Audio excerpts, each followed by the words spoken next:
And ladies and gentlemen of the jury, the prosecution is not going to get that man today.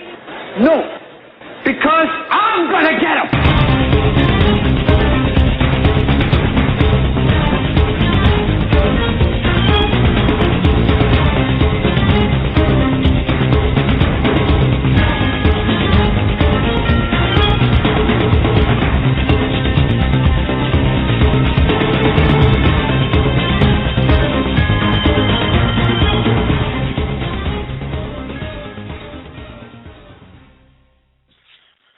Good evening and welcome, ladies and gentlemen, to this Tuesday, April 2nd edition of the Hagmann and Hagmann Report.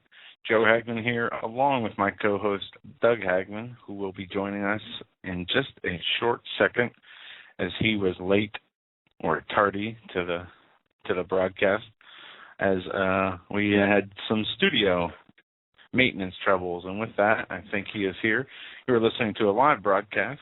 And before I bring him on, just want to let you guys know that tomorrow, the 3rd, we will have Stan Dale joining us. And at a very good time, because we are seeing a major uptick in earthquakes happening across the globe.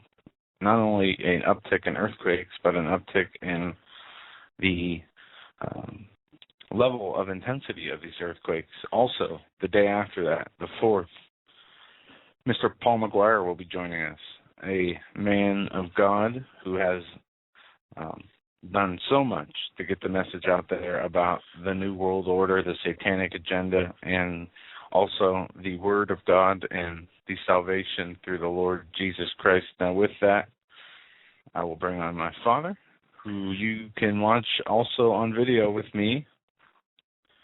And you know the new address. I don't have the new address. Well, it's www.thehagmannandhagmannreport.com. So that's www.thehagmannandhagmannreport.com, spelled out. And if you'd like to watch what goes on here in our office studio, feel free to do so. We are in the same studio, just different parts of the studio, and it's great. And I want to thank somebody. I've been meaning to do this now for a long time. There is someone who sent me, and I'm not sure, I don't think my video is up yet, which I'll wait, but a listener had sent to me a ceramic Australian Shepherd dog, and I want to say thank you very much for that after the loss of my dog. But folks, tonight we've got a very jam-packed show for you, and I want to thank you for putting up with me last night. Of course, last night we had an issue with where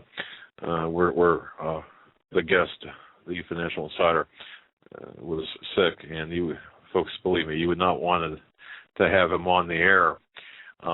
You would not have been able to understand perhaps what he was saying.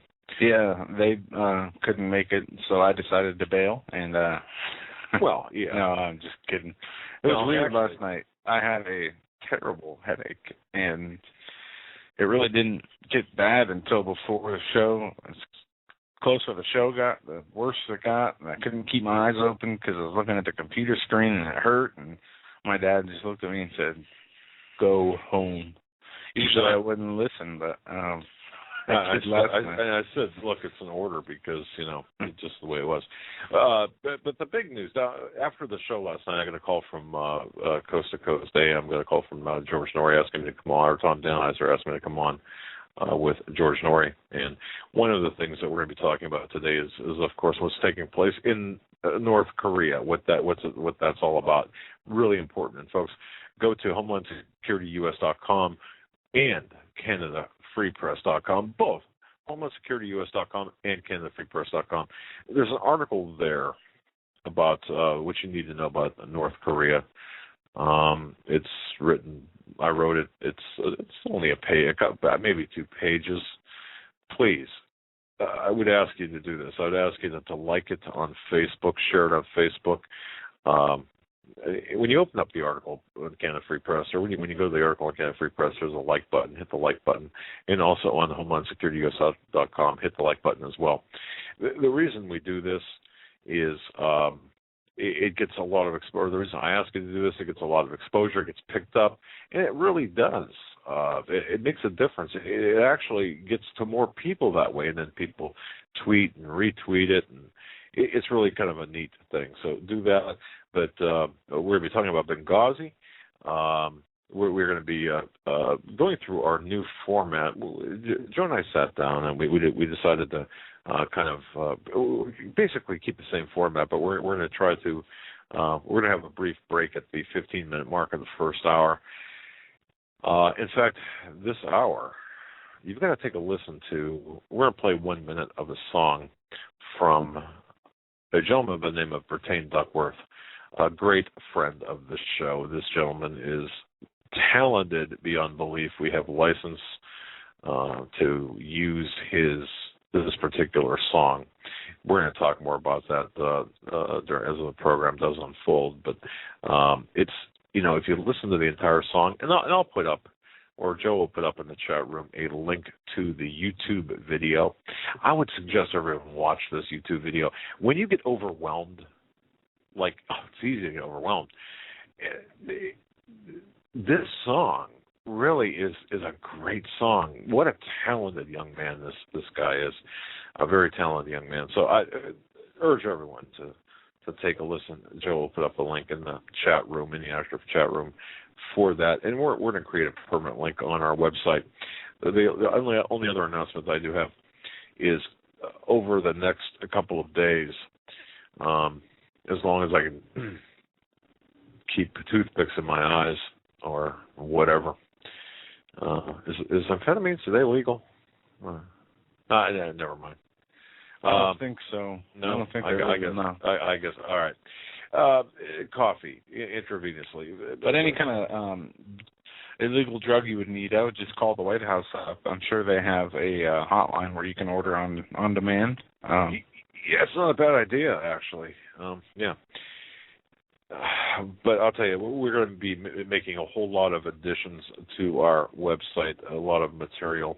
I keep saying that. We have so much uploaded to our servers, we just have to make the links and such. So that said, watch for new material over the next couple of days. But tonight we're going to be talking about North Korea, how it involves Benghazi, of all things. We're going to be talking about the United Nations, the Arms Trade Treaty. Of course, you don't have to worry about that. It's never going to get ratified by the Senate. It doesn't matter. And then we're going to be talking about the gun issue. And, Joe, you've got a whole slew of things to talk about. Joe's pumped and ready after today. He's pumped and ready. One would think, yeah. No, we did a lot more in-house things today than, show prep. We did do some good show prep. And we did more show prep for the next two days than we did today, but that's because of the amount of time and North Korea story put in, right, and some other things we're looking into. Is it time for listener mail yet? Yeah, I got a listener mail. You guys are going to like this one. Oh, yeah, this actually came in the mail, physically. Yeah, Joe can... Let me read this. Okay. Fan mail. It says this is from Ezekiel 16, chapter 16, verse 49. And I haven't looked this up yet to verify this, but I guess I won't do that right now. It says, "Now this was the sin of your sister Sodom. She and her daughters were arrogant, overfed, and unconcerned. They did not help the poor and needy." Goes on to say, "You are liars, disgusting, and reprobates. You are a bigot, racist, and a homophobe. You are no better than any other sinner, although you act like you are. You are not. You're smug, but stupid. I pray that you stop being so stupid. Get off your butt and feed the poor and needy."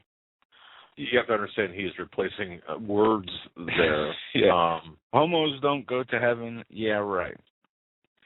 Okay, first of all, I'd like to say I'm not a homophobe. I've made that very clear. And the one thing that really struck me here is you are no better than any other sinner, although you act like you are. No, I hope that never is the case. I am just like any other sinner, just like my father is like any other sinner. We know we're sinners, and we don't want to ever appear as though we're better than anybody else or act like that. Heck no, man. And out of all the words that were in that email, that offended me most because acting like you're better than other people is something, a characteristic I can't stand in other people. That piece of postal mail actually came from the state of Hawaii. Want to say hello to the listeners in Hawaii. Also want to say, and very true, want to say hello to the listeners right now, people in Australia, people listening in Afghanistan. By the way, it's my understanding, Joe, in the military, HomelandSecurityUS.com has been blocked by the U.S. military servers. I'm trying to verify this, but they are listening to our broadcast via iTunes or via some other method outside of our website. I don't quite understand what's going on here. They cannot access our website or our archives via our website. If you go to Blog Talk Radio, you can get it, or directly through BTR platform. But the U.S. military has blocked our broadcast. The second thing is I'd like to say hello to a specific police department. I'm not going to name the police department, in a very small town in Iowa. Hello to you folks. One should be safe on patrol today. All of the members, by the way, of this department are oath keepers.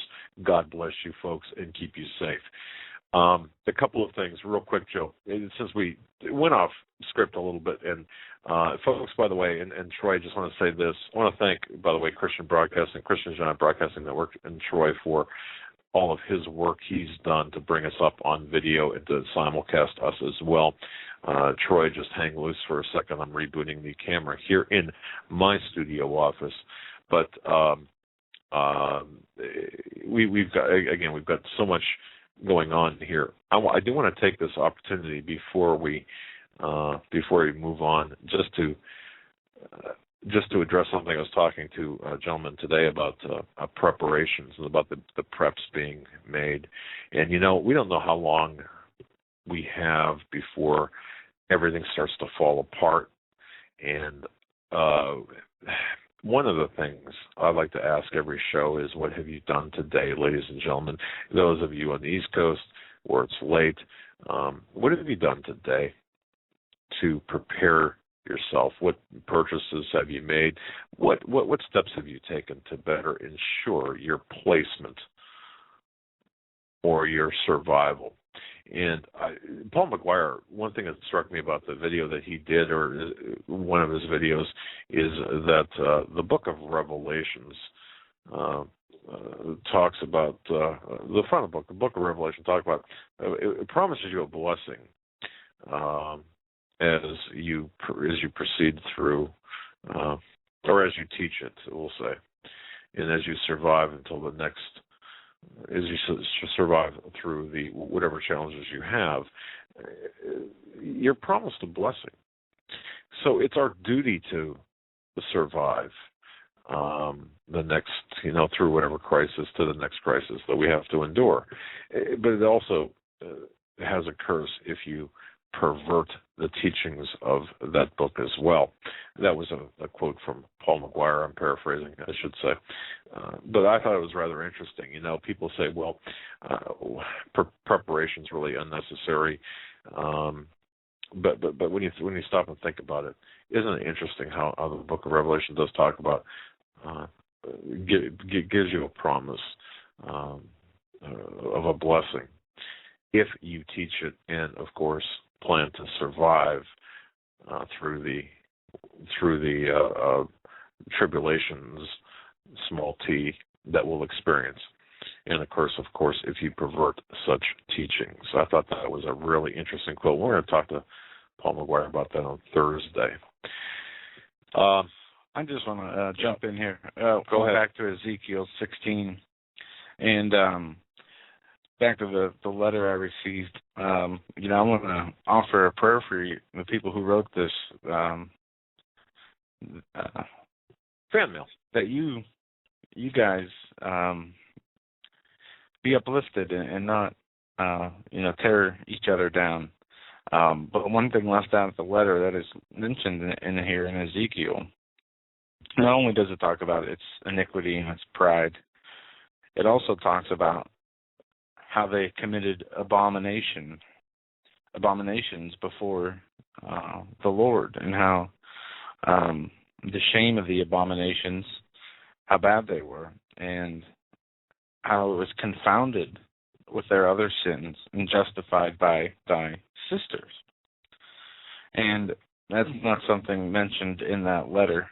And I just want to use this as an example. If you're going to use Scripture, don't leave anything out of the Scripture you use, please. Don't pick and choose which words or which verses you want to throw in there, especially when trying to cite or make a point, at least. And then, when you go back through the Scriptures and read, say, hey, read this because it says this, this, and this. That's right. It also says this and this, which is what I'm talking about. And back to the homosexual issue, I don't have a problem with people who are homosexual. I have a problem with the sin of homosexuality. And if people don't like that or the way it's said, I'm sorry. That's what my heart and the Lord has led me to believe. All sins can be forgiven. All error in our ways can be changed. Well, just before, actually, Joe, I set out to search for my Easter basket left by the Easter Bunny this past Sunday. I opened up my email, and I came across someone who wrote and said, Mr. Hagmann, how can you possibly profess to be a Christian and say that you hate homosexuals? You hate gay people. And I wrote back and I said, I never said that ever. Right. And we always talk about hating the sin of homosexuality, of course, not the sinner. So it's like saying, I hate murder, and someone coming back at you and saying, well, don't be racist against Obama. It's just, it makes a little sense, in fact. But folks, you're listening to the Hagmann and Hagmann Report. Our home base is HomelandSecurityUS.com.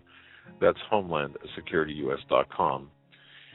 And what we're going to play for you right now, or what I'm trying to play for you right now, there we go, is a song by Bertane Duckworth, a friend of this program. While we take this break, and coming back after this break, the news. Take a listen. We'll be right back.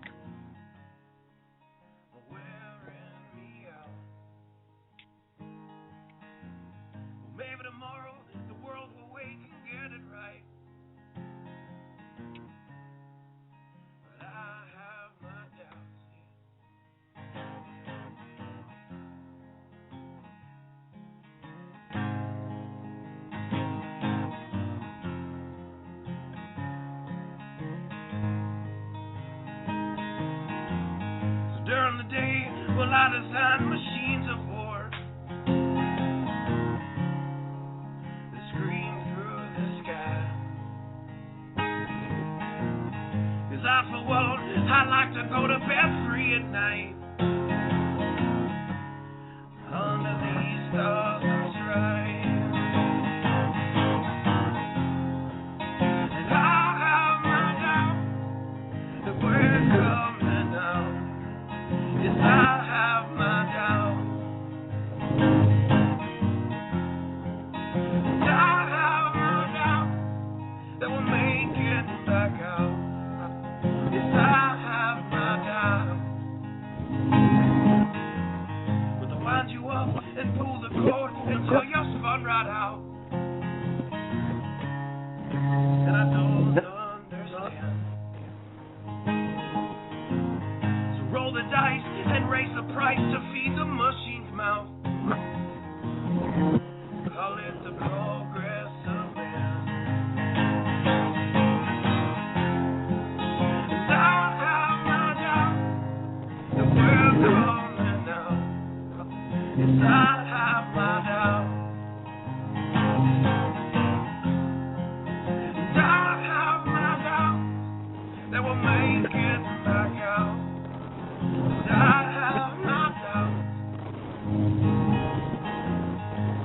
my stuff and raise some hell and shoot my gun. To the end of my time. You can have the booze and go to hell and take the gun. But I know they won't be mine.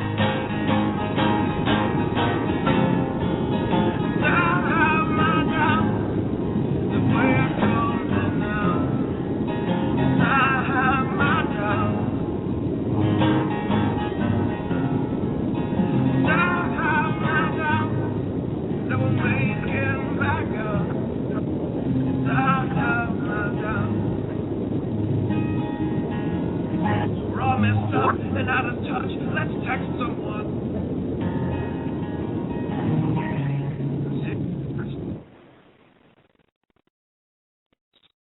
All right.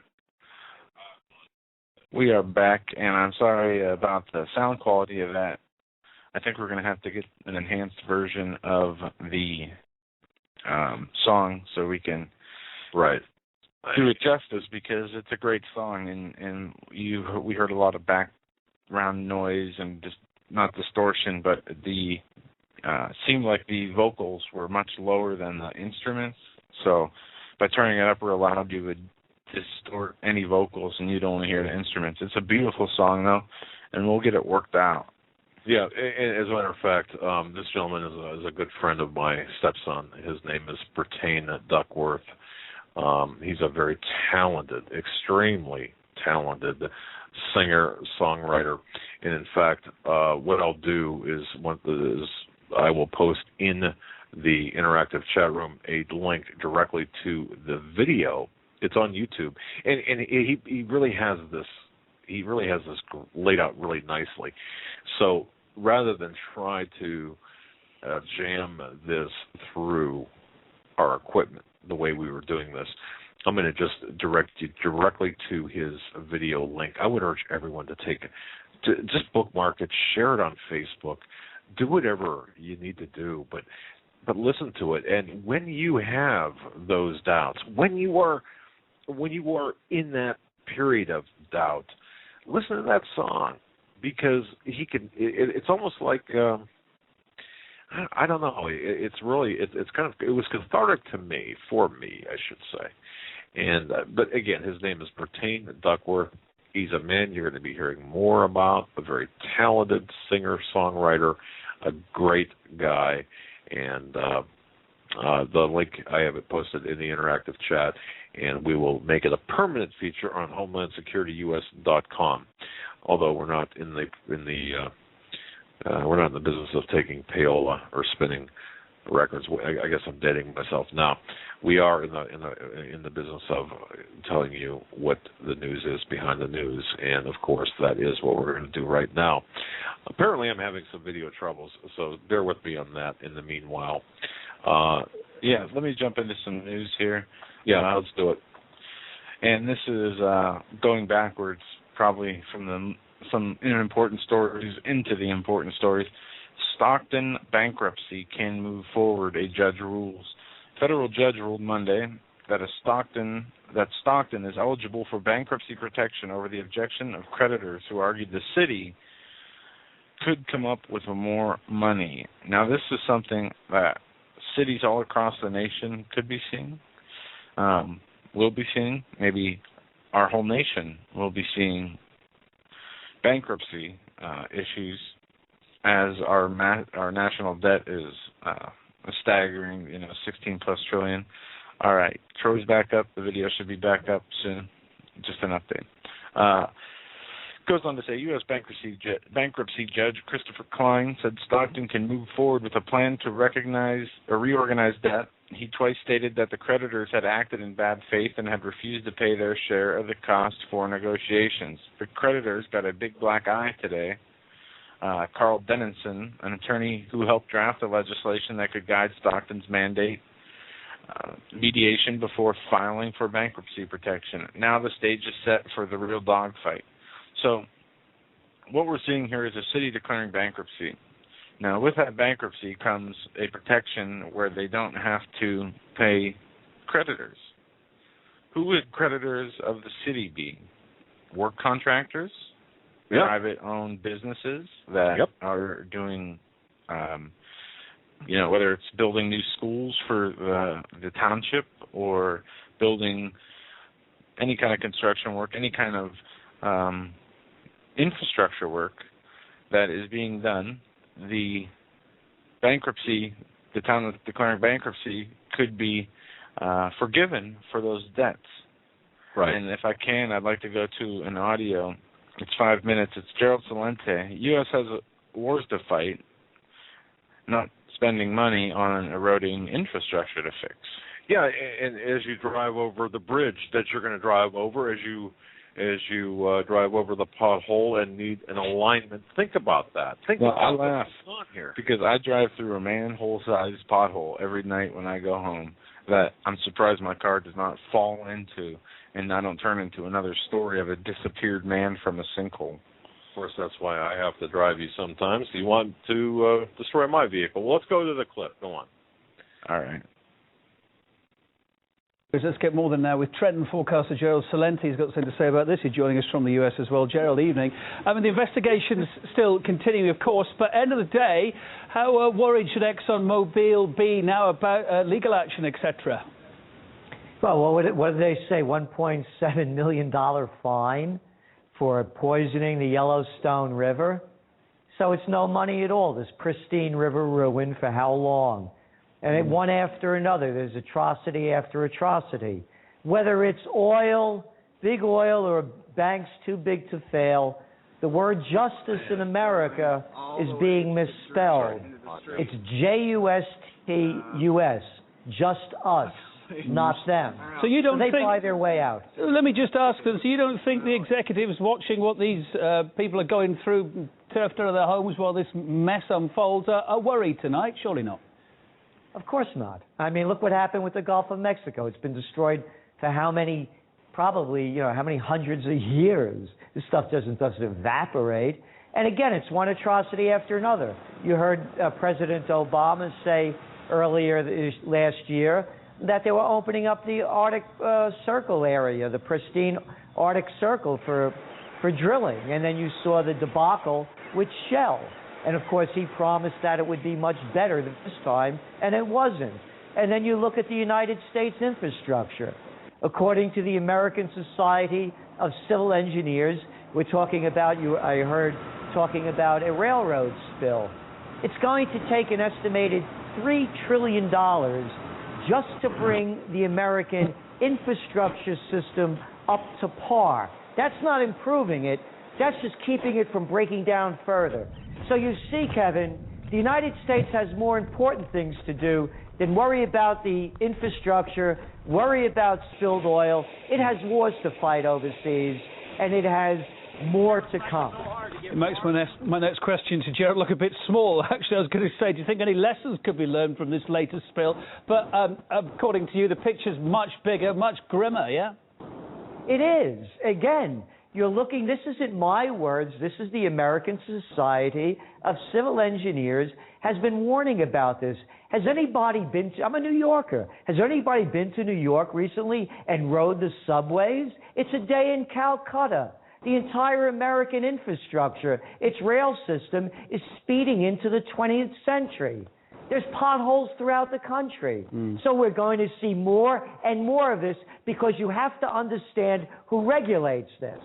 It's not being regulated. These are very low-level regulatory agencies that control oil. And, of course, there's that revolving door. Pick up the papers. You'll see that the United States trade representative under Obama, he just got a job with a white shoe boy law firm in global trade. Look at the guy that just left, Lanny Brewer. He just got a white shoe boy job with a law firm. Look at the new SEC head, Mary Jo White. She came from a white shoe boy firm, and now she's the head of the SEC. It's a revolving door. All things are connected, and the connection is corporations are running the show. All right, but even if it was a perfect world, even if everyone was as careful as they could possibly be and hardly anything ever went wrong, there would still always be some accidents. Last year, though, there were, I gather, 364 spills. in the United States. That's quite a number, according to a government agency. Is anything being done to try and bring that number down? No, they'll talk about it. That's all they do is talk. And talk is cheap. And a matter of fact, when you look at the talk coming out from Washington, it's the only talk that costs money is when they're paid off by lobbyists to say what they have to say. Otherwise, it's just empty words. By their deeds you shall know them. How much longer does this have to go on? From Valdez to the Gulf oil spill, nothing is ever done other than talking a big game. And what about this Keystone Pipeline? You touched on it earlier on. It's still waiting permission. Is it going to get it? Is that going to affect anything here? Briefly. I believe that Obama is going to pass it. That's my guess, because he kept it out of the picture until after the election to appeal to the environmentalists. Now that the election is over, he'll come out and say it's going to create jobs. Hey, look, whether it's air pollution in China to create jobs or oil spills in America to create jobs, as long as it creates jobs, you can destroy anything that you want. Gerald Celente, thanks for being on the line. Trends forecaster as you are. Thank you. Thank you. And there you go. Gerald Celente stating it as it is, that we as a nation, or at least the leaders of our nation, the controllers of the money and the budgeting, decided that it is better to spend money on wars than to protect our own critical infrastructure that keeps the people able to go back and forth to work every day, that keeps the people able to move around the country freely, which maybe there's a reason behind it. Well, we're not spending money on wars. We have to understand we're spending money on a nation rebuilding. There's a big difference. The money is going toward nonsensical issues and the Muslim Brotherhood, for crying out loud. I mean, on what planet does that make sense? We're funding the Muslim Brotherhood. We're funding Al Qaeda. We're funding the enemy. We're funding rebels to take over, to unseat other nations, and yet we cannot fix our roadways. I understand the federal nature versus the local nature, but all politics are local, basically, when it comes down to. Let's switch gears just for a second here, because one of the big topics of discussion, of course, is the gun grab. Folks in Connecticut, well, guess what? Today was your day of reckoning, where the Connecticut lawmakers announced, well, yesterday actually they announced a deal yesterday on what they called some of the toughest gun laws in the country, basically, after, of course, the Newtown shooting. And what is this? Let's one-up each other and see, they have a pool going, which state can make the most outrageous gun control laws, and there's a certain date this ends, and whichever state has the most controlling and unconstitutional gun laws wins a federal grant or a prize, or what? Well, you see what's happening here, ladies and gentlemen. It's people talk about this, they'll report on it. Some will report with glee, others will report with angst. But the bottom line here, what are they trying to do? They're attempting to divide and conquer. This is exactly what they're doing. But look what Connecticut has done with their gun laws: banning of sales of high-capacity ammunition magazines, background checks for private gun sales, new registry for existing magazines that carry 10 ammunition cartridges or more, statewide dangerous weapon offender registry, which is the nation's first. Now, whatever that means, whatever criteria puts you on that list, immediate universal background checks for all firearms, for firearm sales, expansion of the assault weapon ban, DHS calls them personal defense weapons, safety training and other requirements to buy any rifle, shotgun, or get this, even ammunition. Safety training that you must undergo if you want to buy a box of ammunition. Again, on what planet does this make sense? And, of course, you've got the increase of the age eligibility for purchase, the purchase of some semi-automatic rifles to the age of 21. So let me get this straight. You could be conscripted or you go in the Army at age 18 and use a semi-automatic or fully automatic weapon, but yet in the United States, a free country, you have to be 21 in Connecticut. So in Afghanistan, it's okay, but Connecticut, it's not. And, of course, this also tightens up the storage requirements for firearms. It increases penalty for firearms trafficking, selling private sales, and illegal possession offenses. In other words, if you don't register, that's going to increase the penalty for that. So what we have here, these draconian laws, you see, Joe and folks, what's happening here is divide and conquer. You're having these various states enact these laws. They are against the Constitution. It is unconstitutional for this to take place. Why are the people putting up with this? We cannot. We must stand together, or we will be disarmed and hung separately. And you say, well, what can we do about it? Don't think about writing your state your state representative. You think that's going to work? Of course, that's not going to work. Who's going to listen? The time of the ballot box is over, in my view. And if that sounds rather threatening, I don't mean it to be threatening, but I just mean it to be very practical. Come on.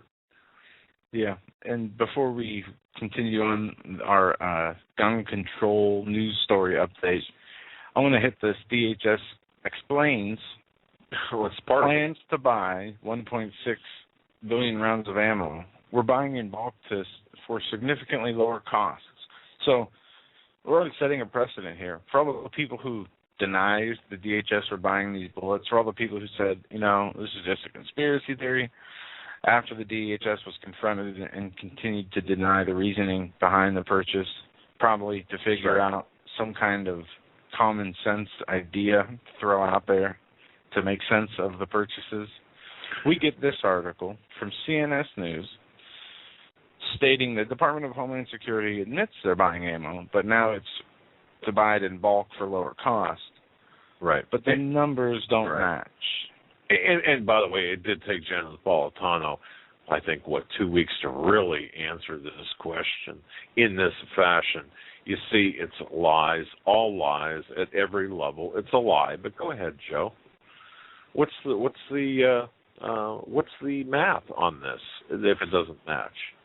Okay, Senator Colburn published a response on the U.S. Senate Committee of Homeland Security and Governmental Affairs website yesterday on the 1st. Right. The response was dated February 4th, 2013, and it says that DHS buys ammunition in bulk to significantly lower costs. Right. The letter also states the DHS routinely establishes strategic sourcing contracts that combine the requirements of all components for commonly purchased goods and services, such as ammunition, computer equipment, information, and technology services. These strategic sourcing contracts help to leverage the purchasing power of DHS to efficiently procure equipment and supplies at significantly lower costs. While it has been previously reported that DHS has solicited the purchase of 1.6 billion rounds of ammo over the next 4 to 5 years, the government agency shows only about 250,000 rounds in its current inventory. But DHS estimates says it will spend $37 million in ammunition in 2013. In 2012, it spent $36 million, and in 2011, it spent $38 million. Over the last 3 years, the number of rounds purchased by DHS declined, and this is according to the CNS News article. In 2010, it purchased roughly 150 million rounds. In 2011, where it spent the most money, it only got 108 million rounds. And then this year, 2012, 103 million rounds, it says. And it goes on to say that Customs and Border Patrol gets 70% of the ammunition. ICE gets... who do they use? Where does that ammunition go? Because certainly we're not stopping anybody. TSA gets 35% of this ammunition. Wow. When's the last time we saw TSA wearing a gun at an airport or at a checkpoint? TSA agent. I don't think we have. That's rather interesting. But the bottom line here is we're being lied to every step of the way. If you don't see what's going on here with this, you've got to understand that DHS, through Obama, and this is where this huge disconnect comes in, folks. Please, I'm really asking you to comprehend this. They set up a civilian corps, okay? A civilian corps, as Obama said, that will rival those personnel equaling the amount in the military. Now, a lot of this hasn't been seen, or we saw, 200 kids allegedly graduate from the Boy Scouts Kill a Veteran Corps. But no, there are much bigger expansions in the civilian corps going on. And we saw, I read an article today, there's going to be an increase just in civilian special operations personnel, about 5,000 to 6,000 people over the next 6 years. But there are in documents, internal documents in PDFs, they describe civilian corps in the internment and resettlement documents. They describe civilian corps and personnel in the Department of Homeland Security. The GeoConops document, they describe Army civilians and the need for civilian personnel in psychological operations, whether it be doctors, people in media, et cetera, et cetera. They need civilians. They have InfraGard with the FBI. Basically, the InfraGard is just informational. See something, say something. These are the people that will tell on in the, what's it called, the FEMA pastors? The clergy response team. Clergy response teams, correct. Right. These are also part of the civilian Department of Homeland Security government apparatus that will be used against its own citizens. Please, ladies and gentlemen, look, as you prepare, please use discernment about who you talk to. I can't stress this enough. There over the last 2 weeks, I've talked to a number of people in a very careful, cautious, and kind of exploratory manner, just to see where their heads were at. And I would engage the people, and I know most of the people I spoke to, I know either personally or their acquaintances, if you will, and we got into conversations about, what would happen if, on a couple levels here. And I was surprised by their responses. Based on their responses, and I'm not going to delineate each response, but please understand this. If you have a weapon or weapons or ammunition or food or silver or gold or an alarm system or whatever you might have at your house, just be very cautious about who you trust with this information. If you have weapons, I would be extremely cautious. In fact, as far as I am concerned, you, based on your God-given rights, God-given being the operative phrase here, and to the progressives out there who might be listening to this program perhaps by accident, God-given means just that, delineated by the Constitution of the United States and the Bill of Rights. We have the right to self-defense. We have the right to firearm ownership. We don't have to, by the Constitution of the United States, submit to any gun registry, in my personal view, because doing so will lead to, ultimately, to confiscation. And obviously, it's difficult to fight someone with a gun or guns with a butter knife or a baseball bat. There are people, the objective here, and this is the objective of the globalists, this is the objective of the people in charge. They're attempting to disarm us. But these people are sneaky. For example, Representative Carolyn Maloney from New York. What is she talking about? Well, in an effort to control this lack, or to really to make people responsible gun owners, we're gonna require you to buy insurance. Well, what is she actually saying here? Is she really concerned about the liability aspect of it? No, she's not concerned about the liability aspect of it.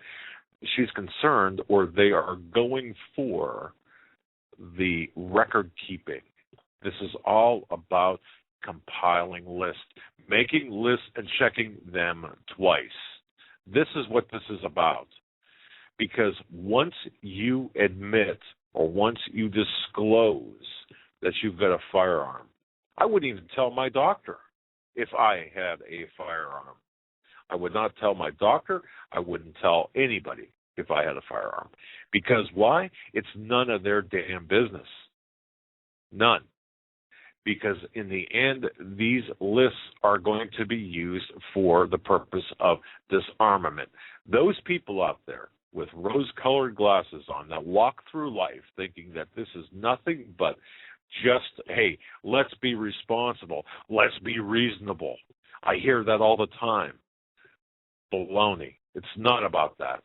It's about identifying you as a gun owner and as a threat to society. Now, I'll tell you something. I would never, ever, ever, ever, ever, ever go on any of these talk shows. In fact, I'd never again go, and never, let me just say this, never again go on these talk shows on television, so especially people like Colbert. And who's the other joker? Jon Stewart. Jon Stewart and Stephen Colbert, both from Comedy Central. What a bunch of, what a couple we of have news of from Colbert. Yeah, I mean, are you serious? These are the first useful idiots that are going to go. Colbert slams the Bible Ministries in his first night back on the air Monday after a 2-week hiatus, which probably is a vacation. Stephen Colbert focused on spiritual matters.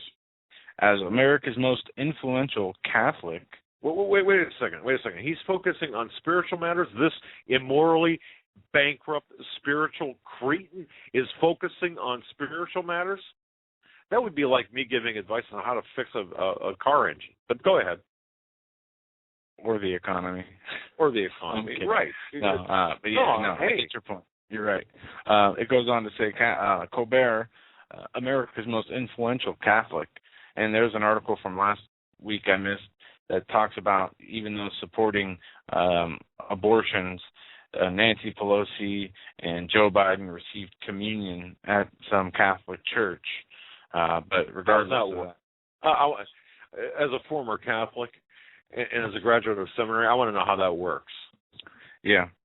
But I guess that's a different topic. Colbert was naturally disappointed to have missed out on covering the election of Pope Francis, but luckily there was even bigger religious news to discuss. The History Channel's mega hit miniseries, The Bible, which wraps up its run this week. While the program has been a ratings winner for the network, drawing more than 10 million viewers a week, it doesn't sound as if Colbert is much of a fan. By the way, wait, Joe, let me interrupt you. Folks, during the third hour, we're going to be taking phone calls. If you watch the Bible series on the History Channel, if you watch the entire Bible series, I'd like to hear your thoughts. Don't ruin the ending for me because I haven't seen it. Yeah. I haven't seen it, though. I would like to hear your thoughts on it because my wife watched it. She recorded it for me. I watched parts of it. I've got my own thoughts about it, but I want to hear your thoughts. We're going to be taking calls third hour, 661-244-9839. But tell me what you thought of that series. Now that I've interrupted you and taken you off point almost, continue with Colbert's diatribe against the History Channel's The Bible series. While the program has had been a ratings winner for the network, drawing more than 10 million viewers a week, Colbert does not seem much of a fan. He seems baffled by the decision to turn the Bible into a miniseries, sarcastically claiming that the Word of God and the story of all creation doesn't really have the legs to sustain an entire series, unlike the History Channel's big shrimping. Colbert was equally skeptical about the casting of Roma Downey, who executive produced The Bible, along with her husband, reality TV magnate Mark Burnett in the role of Virgin Mary. He says, wow, I wonder who she had to sleep with to get that part. Well, nobody. It's called the Immaculate Audition, he said. He seemed bothered by the blatant commercialization of the sacred subject matter. If you enjoy watching the Bible, you would want to explore the source material, Colbert said, whipping out not a copy of the Bible, but rather a promotional tie-in, a story of God and all of us, a novel based on the epic TV series, The Bible. Colbert saw some irony in producing a novel based on a TV show based on the Bible. All biblical stories you love from the ministries finally assembled into one book. But in the end, Colbert's biggest beef with the Bible was it was too hot. Jesus played by a Portuguese model and soap opera star Diego Morado. But anyway, just to break this down, more mockery of the Christian religion, more mockery of the Bible, what they have done. And this is the satanic agenda, the UN agenda, is destroy the family, destroy the Word of God, destroy anything good that is left on this planet, to marginalize the Word of God, to do everything in their power. I mean, he could have done his little comedic jokes about the actors and the acting and the promotion of trying to sell the Bible or sell books,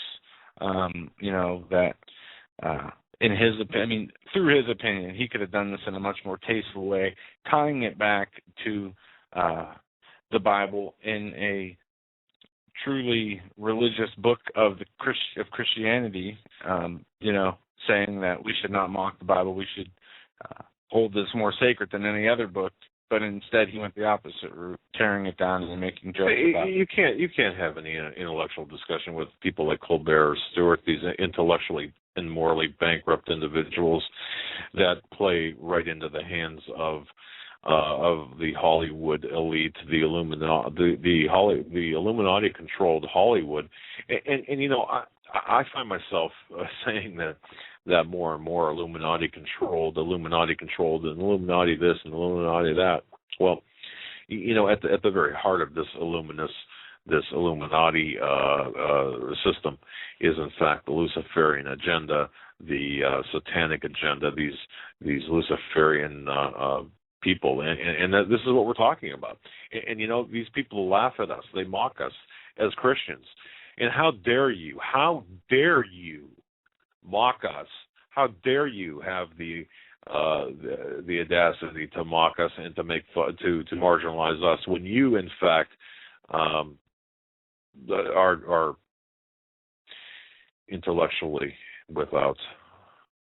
intellectually bankrupt. I'm not gonna continue on this at all. But 661-244-9839, third hour. I want to know seriously what you thought of the History Channel's series on the Bible. If you watched it, if you didn't watch it, then obviously don't comment on it. Are you jumping? Are you time jumping on me? Because we're approaching the end of the first hour. No. I'm just alerting people to this for the third hour, just to kind of get them on point. But just in the waning minutes of this, we were talking about the gun aspect of things before we went off into that. Yeah, there's a lot of gun news today. Look, this, folks, we're seeing the end series of acts of a play that began long ago.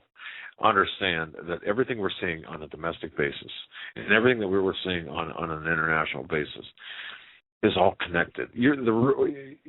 People are saying, yes, well, geez, why is DHS buying 1.6 or not issuing acquisition orders for all this ammunition? Why is this taking place? Why are these laws being passed? Why is North Korea acting up? Why are we having economic issues? Why this? Why that? They're all connected. Everything is connected. But we're going to get into that in the second hour. I do want to get into the North Korean aspect of things because, folks, you're being lied to. Each and every one of us are being lied to. In fact, I don't even care. Even on Fox, you're being lied to. I saw a YouTube video that was titled Supreme Court Gay Marriage is a Distraction from the Monsanto Protection Act. The gay marriage issue Where do you stop? being used as a distraction from the Monsanto Protection Act. Okay. And that made me think. Okay, well, you could turn around and say the Monsanto Protection Act is being used as a diversion away from the gay marriage argument. But yeah, but you know what? Now, wait a second, because that's the same argument. Hey, the eligibility issue, that's a distraction from the real issues. So where do you stop? Where's the relevance? The relevance is in our discernment. That's right. What is the Holy Spirit telling you every day or night whenever you talk to him? What is to be first and foremost in your heart and in your on your to-do list for that day? Are you listening to the Lord, or are you listening to your own will? Are you doing the Lord's will, or are you doing your own will? Those are the questions that you need individual answers to on a daily basis. From there, if you start doing the Lord's will instead of yours, you will get answers to these other questions. What is so important? Is the economy the most important issue?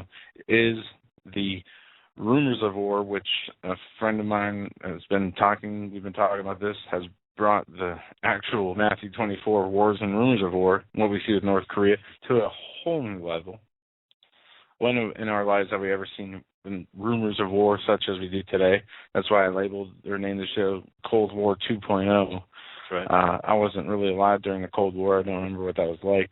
But I've never seen a time in history where more countries are threatening to go to war with each other than there is now. There's never been a time in history like that there is today on the war aspect of things, or on the economic aspect, as we have unrest. European unemployment's at an all-time high. The BRICS, which is the new Russia, Brazil, India, China, South Africa, are dumping the euro dollar en masse. And what it's doing, it is, according to a report, the U.S. dollar... We talked about this last night when you were out of service, but go on. Okay, well, I got a new audio to play about this BRICS, as basically it is rapidly, this is what this article says, this BRICS deal is rapidly, it set the U.S. dollar back a generation as it rapidly loses status as the world's reserve currency. And it goes on to talk about the BRICS and what that is, and how China and Brazil agreed last week to a $30 billion swap that would give each the ability to borrow the other's currency in the event of a future turbulence in the global financial system. It goes on to talk about how to undercut and subvert the U.S. dollar as to remove it as the world's reserve currency. And this is something we talked about. Right. Even if we don't have an economic collapse, just the fact that we would lose the world's reserve currency status would double prices of everything. Well, it's going to even do. See, this is the issue too with this gentleman that took issue with me from the Pacific Northwest. Somebody emailed me, some Cliff High guy, whatever his name is. It took issue with me for being an alarmist. Number one. You know what? I feel like I'm a watchman, and you know, if I'm an alarmist, that's good. Number two, he did say, rightfully, correctly, saying that that any type of dollar collapse would wipe out the Fed. No. Look. I'm in as much agreement with him that the Fed has got to go, but see that mentality behind the thought of, well, it's good, let's wipe out the dollar, he's not understanding that, and a lot of people aren't getting this either, and this is why, not because of him, but the people are not getting this either. Here's the deal: when the dollar collapses, there will be riots, and there will be people starving on the streets. Look what happened in the former Soviet Union. You see, and it's fine to say, well, I've got my gold, I've got my silver, I've got mine, I've got my preps. Too bad for you. No, that's not the right way to handle things at all. That's not As we go into our commercial break, I want to read this because this goes exactly to what you're speaking of. I mean, it's great, isn't it? So, I mean, just think about that. Hey, too bad for you. You snooze, you lose. Those are pretty glib statements. But the fact of the matter is, as Christians, are we not supposed to make sure that others are taken care of as well? Are we not supposed to look out? Is this not our responsibility? And as we are going to the commercial break here, I want to read this verse as soon as I find it. Right? It is in 2 Corinthians, and it talks about to those who have an abundance versus those who do not, and that no one should go without. That's right. And even if you've got, and I remember doing this, I only had like $5 in my pocket one time, and this is not about me, but the spirit. Look, if somebody wants to borrow $1 at lunch, I remember working somewhere. Anyway, or $2. This is when you could buy lunch for $2 or $1. Would you not share with that person, or give him the $2 or whatever it is if you had extra? Of course you would. That's the mentality of us as Christians, at least that we should have. Go ahead with your scripture, and then we can go out to break. It says, "For you know the grace of the Lord Jesus Christ, that though he was rich, yet for your sake he became poor, that through his poverty you might be rich. And herein I give my advice, for this is expedient for you, who have begun before, not only to do, but also to be forward. Now therefore perform the doing of it, that as there was a readiness, a readiness to will, so there may be a performance also out of which ye have. For if there be a willing mind, it is accepted according to that a man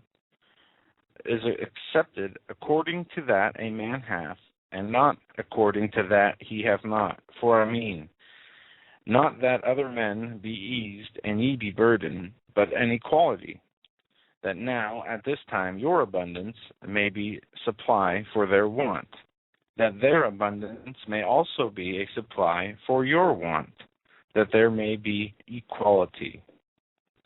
As it is written, he had gathered much, had nothing over, and he that had gathered little had no lack. But thanks be to God, which put the same earnest care into the heart of Titus for you."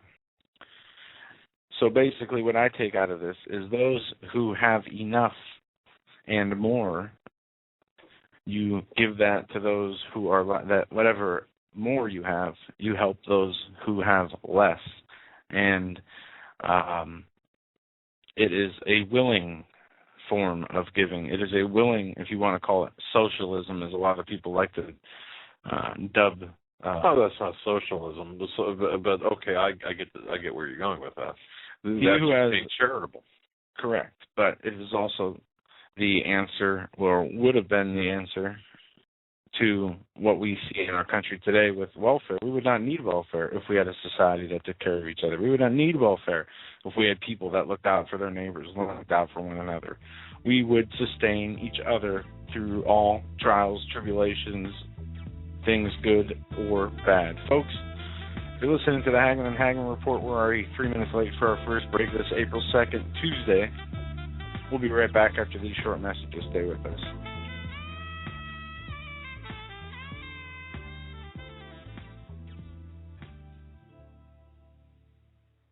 Hi folks, Doug Hagmann here. You might know me as the co-host from the Hagmann and Hagmann Report, or as a frequent guest on Coast to Coast AM with George Norrie. If you're like me, you're tired and confused over today's headlines. You just don't know where to turn for accurate, concise information about really what's going on, what's truly going on in today's society. If you don't know where to turn for accurate, well-researched, and properly vetted news, I've got a suggestion.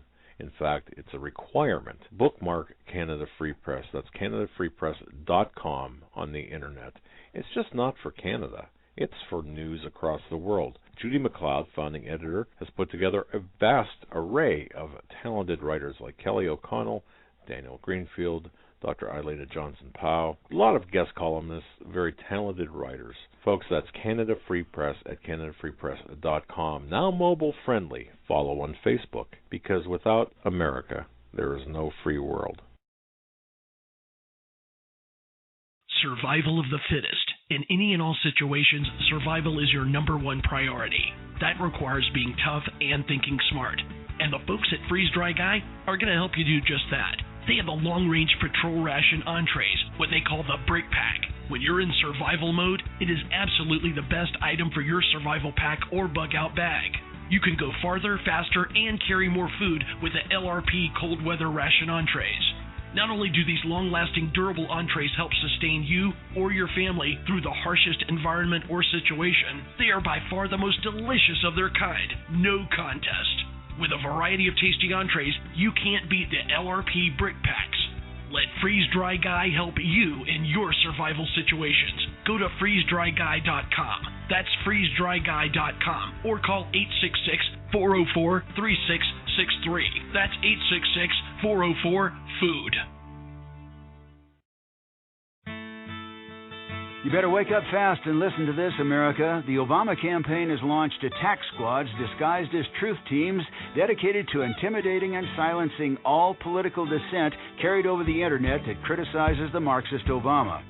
Truth squads specifically focused on covering up Obama's endless trail of lies, corruption, and subversion, and using the Gestapo power of our own government to police and censor the internet and shut down websites that dare to carry the real truth about Obama's Marxist coup.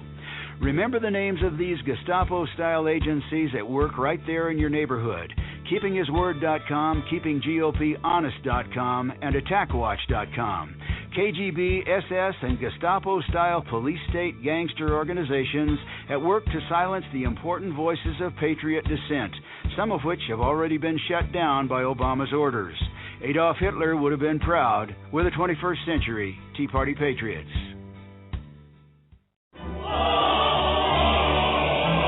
The BRICS grouping of emerging powers have agreed to create a development bank that will rival Western-backed institutions.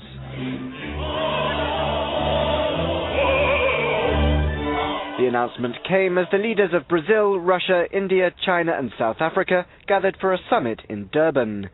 Many of the details, such as where it will be located, are yet to be decided, but if it does get off the ground, it could send a loud message to the US and Europe that they feel the global power balance is shifting. Also at the summit, Brazil and China signed an agreement to trade vastly more in their own currencies, lessening their dependence on the US dollar and the euro. The emerging BRICS nations already account for around 25% of global GDP and 40% of the world's population.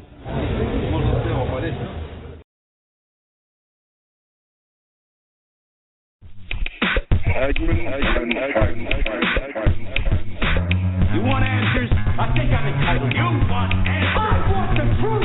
You can't handle the truth.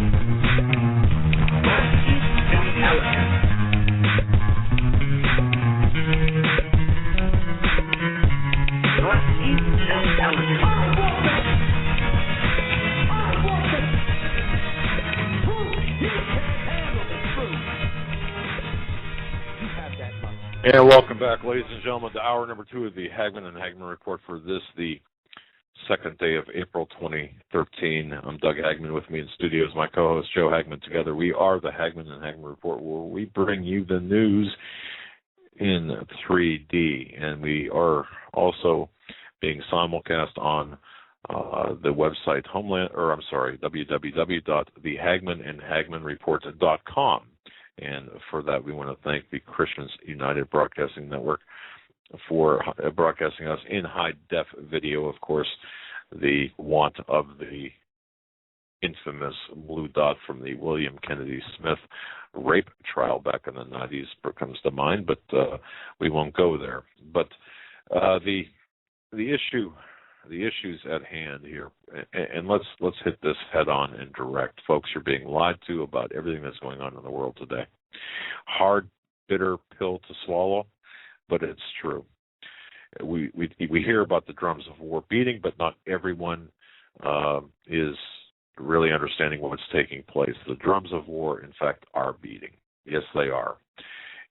Everyone is being fooled, however, by the direction of their echo. This I wrote in an article today published on CanadaFreePress.com and, of course, our home base at HomelandSecurityUS.com.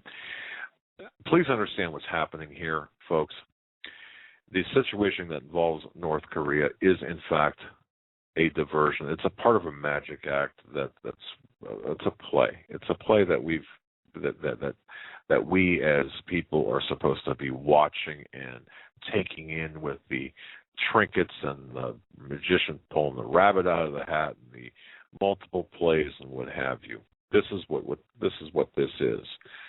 And while the play is going on, the people who are orchestrating the play, the producers of the play, they're laughing at you, they're laughing at me, they're laughing at all of us. But we need to understand with a degree of discerning comprehension of what's taking place with North Korea. And as always, we've got to look at the bigger picture. In this case, you can, again, you can create the picture in your mind as North Korea being part of, in the context of a global magic show, where North Korea serves as a magician's distraction. North Korea is actually the rabbit that is being pulled out of the hat, perhaps not the pretty assistant, as I indicated in my report, but in this particular case, the people have to understand this. North Korea is a proxy or client state of China and is aided by Russia as a close assistant, we'll say. The well-placed shills in this case can be identified as Iran and other nation-state-level terrorist groups. So understand, you've got Russia and China, Iran and Syria. Russia, or I should say Syria, is the firewall, the red line for Putin. We've talked about this since October. Now you're seeing it come to pass. Everything that we talked about in September, in October, and throughout the last, 6-7 months, is now coming to pass. What we said was going to happen is happening right now. We're seeing it right before our very eyes. And not only are they setting themselves up along national war alliances between themselves, they're setting themselves up, as we heard during the break from that BRICS clip, they are economically aligning themselves. Okay, and that's why people talk about, for example, the attack on the dollar or the dollar being an orchestrated collapse. This is correct. This is all orchestrated. Who's got the gold? He who has the gold rules. That's the adage. Well, who has the gold? Certainly not America. Have we had an inventory, an audit, an honest audit of Fort Knox? No. Of the Federal Reserve, the gold? No. Do we know how much gold we have? No. Meanwhile, you've got news agencies like Bloomberg reporting that Russia and China are increasing their gold holdings. But you know what? They're lying to you too. You're being lied to in the media because, you see, the numbers are being underreported. Because if you knew the real numbers, you would look at this situation entirely different. Joe, you're absolutely correct. This is an economic situation as much as it is a war situation, because this is an attack of America's soft underbelly in an asymmetrical war. What do I mean by this? Well, what's our weak? We've got several weak areas here. America does. One of them, of course, is our U.S. dollar. Russia and China are angry at the Obama-Saudi alliance. They are Obama and at the behest of Saudi Arabia, and you've got to really, folks, you've really got to really comprehend this. I did make a video. It's on HomelandSecurityUS.com. It's right there. It's a 6-minute video. Please spread this around with the people you know, and even if they say, "Gosh, that guy is really ugly," and but look, it's a message. But here's the deal: you've got the push for a globalist agenda. Okay, we can all agree with this. there's a push for this globalist agenda. There's no doubt about it. Paul McGuire, too, is going to be talking about this on Thursday. We've had this interesting relationship with China to the extent that we actually, through Kissinger, through Nixon, through Carter, through Clinton, through Brzezinski, all globalists have built up China, have allowed them. Clinton gave them secrets, essentially, the Clinton administration, the traitors that they are. And yes, by definition, traitors to communist China. But this goes back for decades and decades. But that said, okay, so this brings us to where we're at. You've got Russia and you've got China that are conducting joint military exercises together. That's sending a clear message to the United States. Look, we're not going to put up with you, Obama, and Saudi Arabia, your attempts to overthrow Assad in Syria, destabilize Syria like you did in Egypt and every other country across the Middle East to create this pan-Islamic state. We're not going to put up with it. Syria is our red line in the sand. Syria is our line in the sand. In fact, Putin stated, and I can't say this enough, World War III will begin in Syria. It might end in Iran, but it's going to begin in Syria. That's for sure. You've heard me say that many times. We are continuing our plan to overthrow the Syrian government, to destabilize Syria. Well, that is going to threaten Russia because, of course, Syria is a proxy nation, client state of Russia. China has interests in Syria and Iran especially. Syria is the back door to Iran. You see how all this connects? So we are actually fighting a proxy war right now against Russia via Syria. When our troops become involved at the urging of Lindsey Graham and John McCain and other Democrat, Republican, it doesn't matter. It's all a single party, folks, and they're all globalists, and they're all fighting and vying for a seat at the globalist table.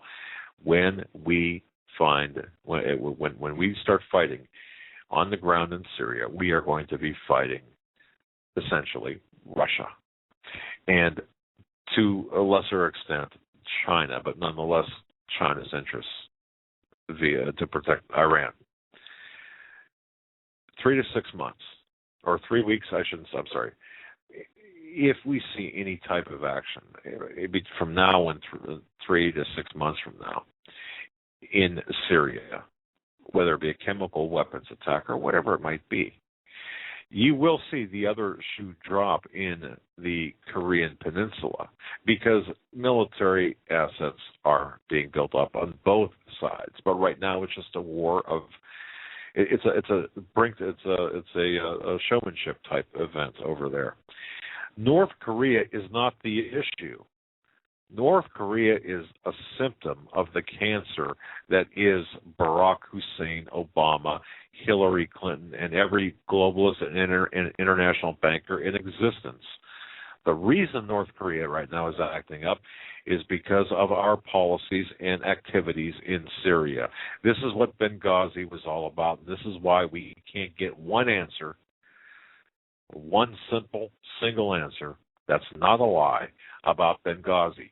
So whether you're David Letterman or Jay Leno or Jon Stewart or Colbert or Matthews or whoever you are, and you make fun of this whole situation, you are laughing in the face of the pathway to a third world war. And this is going to kill a lot of people. Do you understand how important this is? Folks, look, what we're seeing with North Korea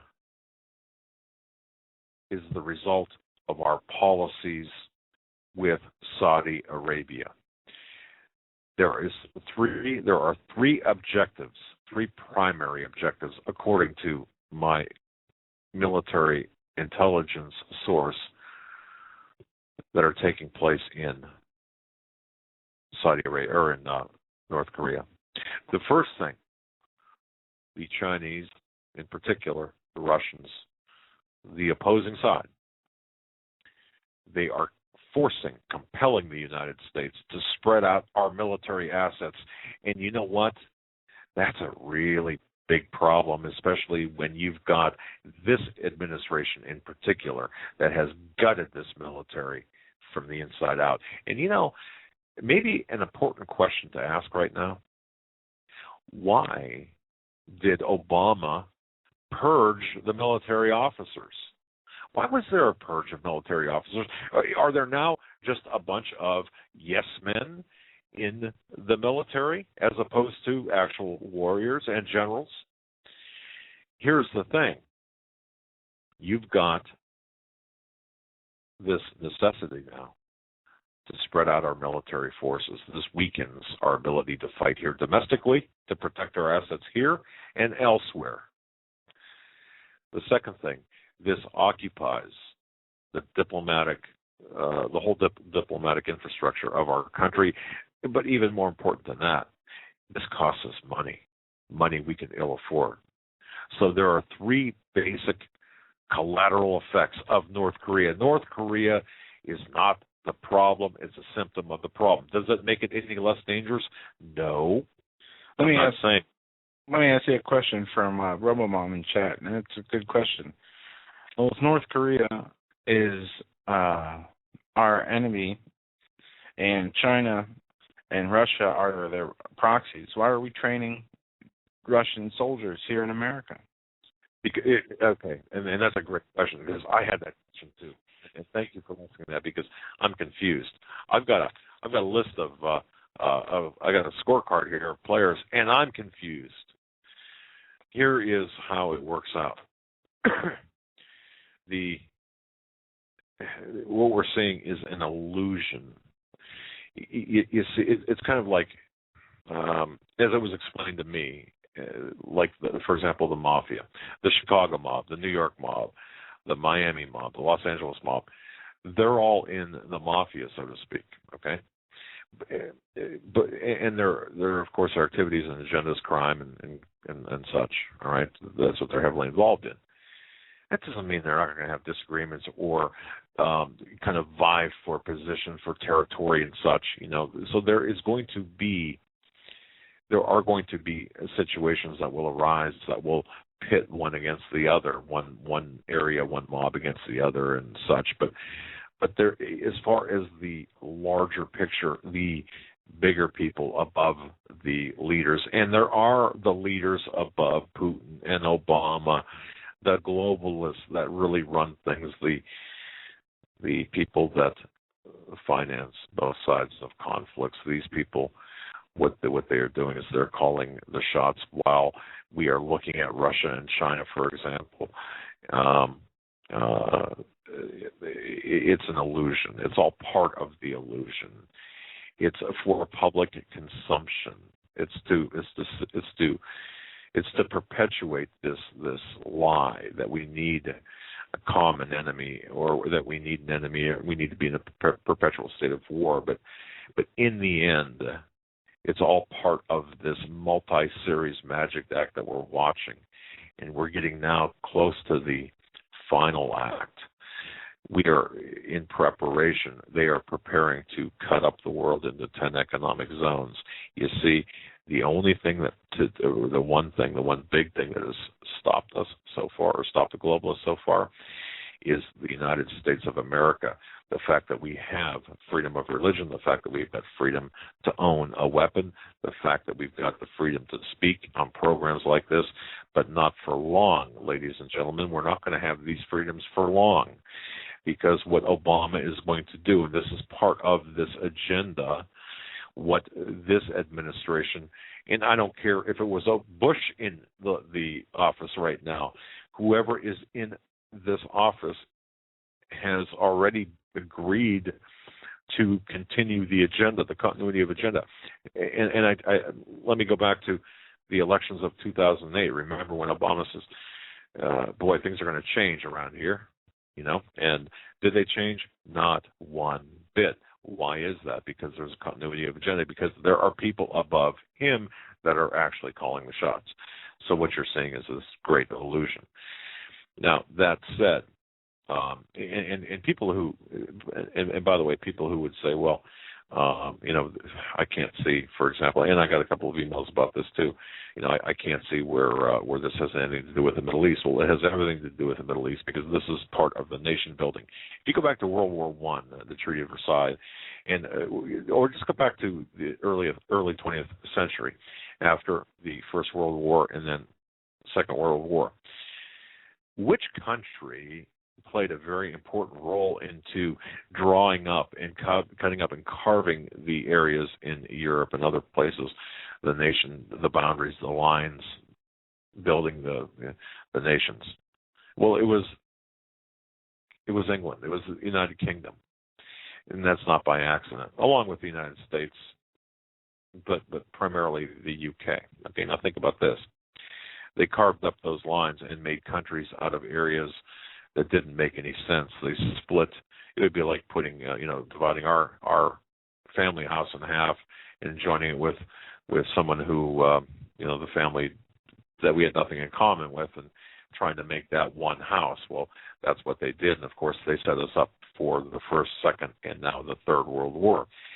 But having said that, what we're seeing right now is an attack against, or a war that's taking place between America, between the United States, and Russia and China. Russia and China have the gold. If you go to Jim Willey's article, as I had pointed out a couple of times, read that about the gold reserves.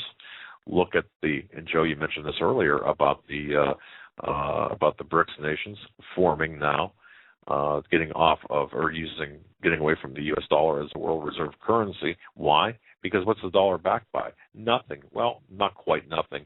It's backed by the ability for us to protect the flow of energy and oil to the United States, to the West, and throughout the globe, essentially. That's what it's about. That's what it's backed by. But it's being debased and devalued and plundered by this regime, the former regime, and the regimes prior, through the Federal Reserve and the globalist agenda. This is all part of the Magic Act. So here we have, let me just summarize this so I don't drone on and on and on. North Korea is in response to our activities, direct involvement in Syria and the Middle East. We are stepping on the toes of the Russians and the Chinese. In Syria with the Russians and Iran with the Chinese. How are they going to fight back? Are they going to roll over and take this? No, they're not going to roll over and take this. What they're going to do is they're going to hit us in an asymmetrical fashion. And that, by the way, was what the movie Olympus Has Fallen was all about. As I said, released on the interesting Illuminati date of 3/22/13. Those who get it, fine. Those who don't, well, you can research that and the significance of numerology in this, but in the message that was telegraphed with that movie. But the bottom line, we are going to be engaged in a hot war in Syria. You think 60,000 dead right now in Syria is a bad number? You just wait, because what's going to happen, and we told you this before, is there will be an incident that will drag NATO and the United States into this war, this hot shooting war. It's going to escalate. Syria is not Iraq. Syria is going to explode and not implode like Iraq and Afghanistan. And simultaneous with that, you're going to see the reaction in North Korea by the North Koreans at the instruction of China. Because why? Well, you want to play in the Middle East? You're going to be playing over here too. You want to fight over there? You're going to be fighting over here too. We're going to spread you so thin that we're going to bankrupt you. Oh, and by the way, we're going to make sure that your dollar collapses, because not only are we going to establish this consortium of nations that are using real money and actual gold for our transfers, but we're going to just break you like you did to Russia. Putin, He's got a good memory. So this is what is taking place. And so it should be perfectly clear to anyone who's not listening to the corporate media shows that there is a new Russian and Chinese relationship in place. This relationship is also in response to the economic wars, as I mentioned, being waged by the purveyors of the U.S. fiat currency, the U.S. dollar. And the bottom line here is that the Russian-China alliance is part of a very much larger economic initiative that is going to result in just blowing us away out of the world's reserve currency. People are going to starve. People are going to die from this. The intent, of course, is to usher in a global currency and with it global governance. Once again, the old adage is effective here, or is in effect here. He who owns the gold rules. That applies, and look who actually owns the gold. So as you watch, folks, these various unfolding acts in this global magic show, don't become mesmerized by the shiny trinkets in front of you, or by the magicians of fog, or by the shills in the audience, or by the assistants. Look at the larger picture and what's taking place behind all of that. You're going to see that the real hands in this are the actors of this asymmetrical war. And one more thing: this does not disinclude some type of event happening here on American soil or at some other location against Western interests. The war that we're fighting is indeed asymmetrical. It's not a normal war, and this war, we've been part of this for some time now.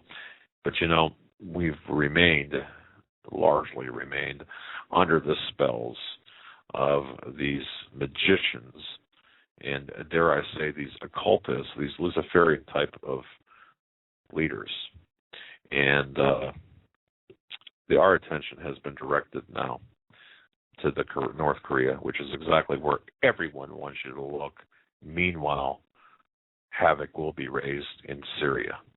Watch carefully what happens in Syria as the North Korean issue ramps up. It's pretty clear. And if you have any doubts, too, we talked about this in my investigative reports back in October, November, December on HomelandSecurityUS.com and CanonFreePress.com. And one other report written by Michael Reagan, Building on a Kernel of Truth. You can find that at the American Thinker. That's Building on a Kernel of Truth by Michael Reagan. So people are not seeing the connections between North Korea, Syria, Russia, China, and the United States. We have to see that this is part of a larger issue and it's not happening in a vacuum. Oh yeah, sure, we're going to send we've sent B-2s over there, and some ships, but ask yourself this too: if the situation was dire, why haven't we raised the state of readiness of the U.S. military? What about our DEFCON status? How about canceling the leave, for example, of some military assets? Has that happened? No. So what does that mean? Does that mean that this administration is absolutely clueless? I don't think so. It means that perhaps the heightened threat is really just smoke and mirrors, and it's not really what you're being led to believe. Now, does that make it any less serious? No, that's not what I'm saying. All I'm saying is, look where the real action is, and I just wanted to make sure that people really understand what's going on, because this is a life. People are going to die over this. This is a life and death situation. The economic situation, the orchestrated murder of the dollar. People are going to die over this. You are going to lose money over this. This is very serious. This is for all of the marbles. These are very bad people. And Paul McGuire said it best in the video he did. And again, I'm excited to have him on Thursday, where he said, it's hard to imagine thinking like a Hitler. or thinking like a Stalin would. But there are people out there who think that way. It's difficult for me to imagine that. But one thing that, we, on Earth, we've got governments above all nations and kings above all men. But there's one law, one king, and in the end, that will reign superior, and it's not of man but of God. So, I think we're living in both dangerous but exciting times as we see the final act of this pretty lengthy magic show play out. Joe? And you say magic show, like most things in our reality, smoke and mirrors, in our history, smoke and mirrors. We have been misled. We have been basically given a false hope, set up to fail, I guess would be a good way to put it. As different parts of generations before us have been set up to prosper, to set up the richest land in America, built on the backs of slaves initially turned into the most industrial and richest nation in the world. It seems like all the success we've had as a nation, if you look at this from a span of, we'll say, since Jesus came back on earth till today, the nations, the rulers, the kingdoms, we know have been established by gods, the governments. And for what purpose? Are they to carry out the will of their own selves, or the people who rule the governments God has instituted? No. We get the leaders that we work for, earn, and deserve. We get the government that we work for, earn, and deserve. Yeah, all the governments have been instituted to serve a purpose in furthering God's plan and opening an eye to the word of the Lord.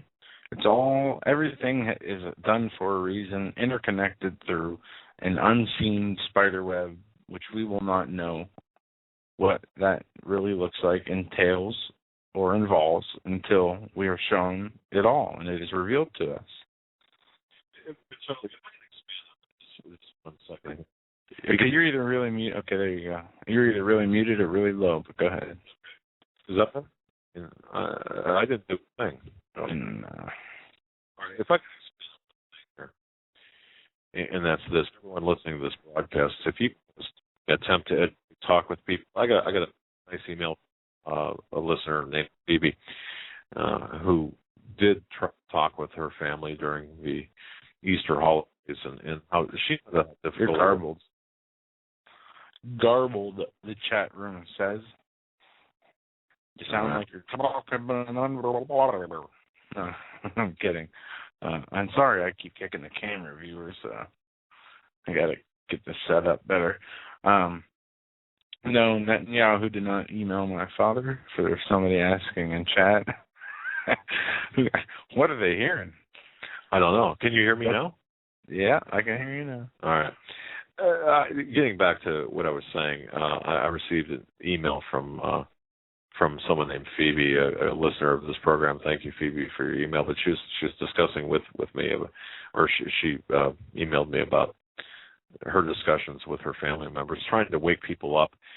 And folks, if you can just wake one person up to really what's happening, if everyone listening to this broadcast can take the role of Jeremiah as a watchman, and even if you are subjected to ridicule or harassment or just kind of like shunned or whatever, if you can just talk with one person, change the ideas of one person, point that person in the direction of the truth. It does not have to be this program, of course. It could be to anything. We can at least get a running start on educating people to what's really happening. And in the same way, if you, everyone listening to this program, whether you're listening to this, and I want to say hello to the we have a couple of listeners just outside of Berlin, Germany, listening tonight. I want to say hello to you folks. We also have listeners in a just north of a town just north of the city of Jerusalem in Israel. Shalom, and thank you for listening. And also want to say hello to people listening on the island of Maui. I want to say hello as well. But if we can just prepare as well, if we can take steps ourselves to prepare for what's coming, think about that. Keep that in your mind, mentally, spiritually, and practically. All three. We have to keep all three. But look, we're not going to be able to stop in the end what's coming. We know how the story ends, but we can certainly mitigate the damage to ourselves, to our family, to the people closest to us, to the best of our ability. We might not be able to change it, but we can mitigate it, the damage, hopefully, and we could lessen the damage of ourselves. But again, all three work together, the mental preparation, knowing that something is coming, the physical preparation, having the assets, the ability to survive for another day, and then the spiritual, the most important part of all, the spiritual part, where we can have a personal relationship with God and be able to understand the signs of our times, because we need that understanding and discernment. That's the only thing I can say, because it's so confusing out there with all of the different people talking and saying, oh, gold's good, gold's bad, this is going up, this is going up, this is going down, and so on and so forth. Exactly. It's we like, can't listen to any voice. Wow. This is the best way I've ever heard it explained. And this goes for us too. Don't listen to us. No. Don't take what we say to the bank. That's right. Listen to the Holy Spirit who speaks through you as you draw closer to Him through your relationship with Jesus Christ. Don't listen to your pastor. Don't listen to your favorite commentator without the direction from the Lord. I can just imagine someone editing that to something it wouldn't be or shouldn't be. But you're right. Don't take what we say as gospel. Do your own research, and most importantly, pray for discernment as we go through these perilous times together. Now, we are getting a lot of, and Joe, I didn't tell you this before the show, I've gotten 2 different emails from veterans who are being required to fill out psychiatric evaluation forms or to answer a series of psychiatric evaluation questions. Retired veterans. And also veterans returning home from Afghanistan and Iraq, where they are being asked by their VA hospitals for injuries they're being treated for, to fill out or to meet with or otherwise consult with psychiatric liaisons. These are not ending well. There is a situation by these veterans where they're saying, look, they're asking me about guns and medication, specifically about guns, and of the 3, all 3, according to the emails that I've gotten, one did not have any weapons at home. The other 2 did, and it's my understanding from the 2 that did that they were making these 2 veterans surrender their weapons under the pretext of psychiatric conditions that would disallow their ownership of weapons. Our friend Larry in Buffalo, his son, a vet, multi-tour veteran, had to come back to New York State where they said, give us your guns, and he has not seen them since. Okay, so we already know that the very people who could protect us the best, the veterans returning home that have seen combat and have the ability and knowledge, well, not the knowledge, but the ability and the experience of using weapons, are being systematically disarmed. People don't understand that this is all of the...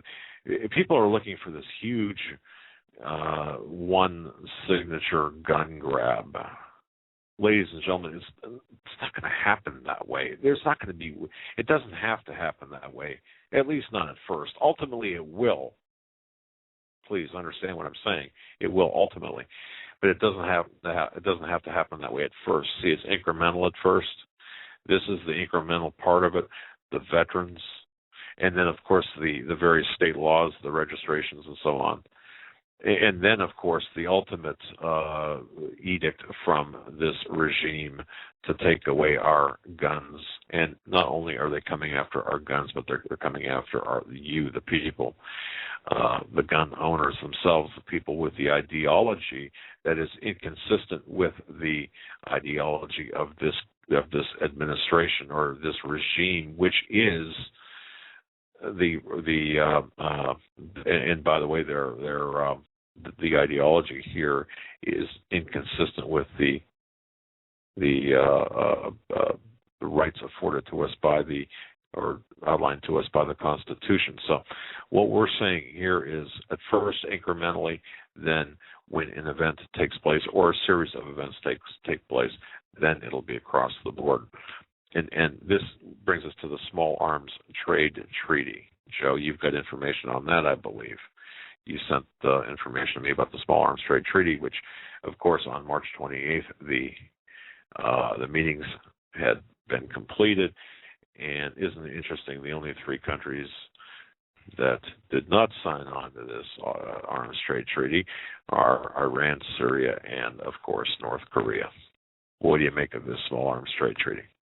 Well, the United Nations has passed sweeping international arms regulation viewed by some as the Second Amendment override. The UN General Assembly on Tuesday signed off on a sweeping, first-of-its-kind treaty to regulate the international arms trade, brushing aside worries from U.S. gun rights advocates that the pact could lead to national firearms registry and disrupt the American gun market.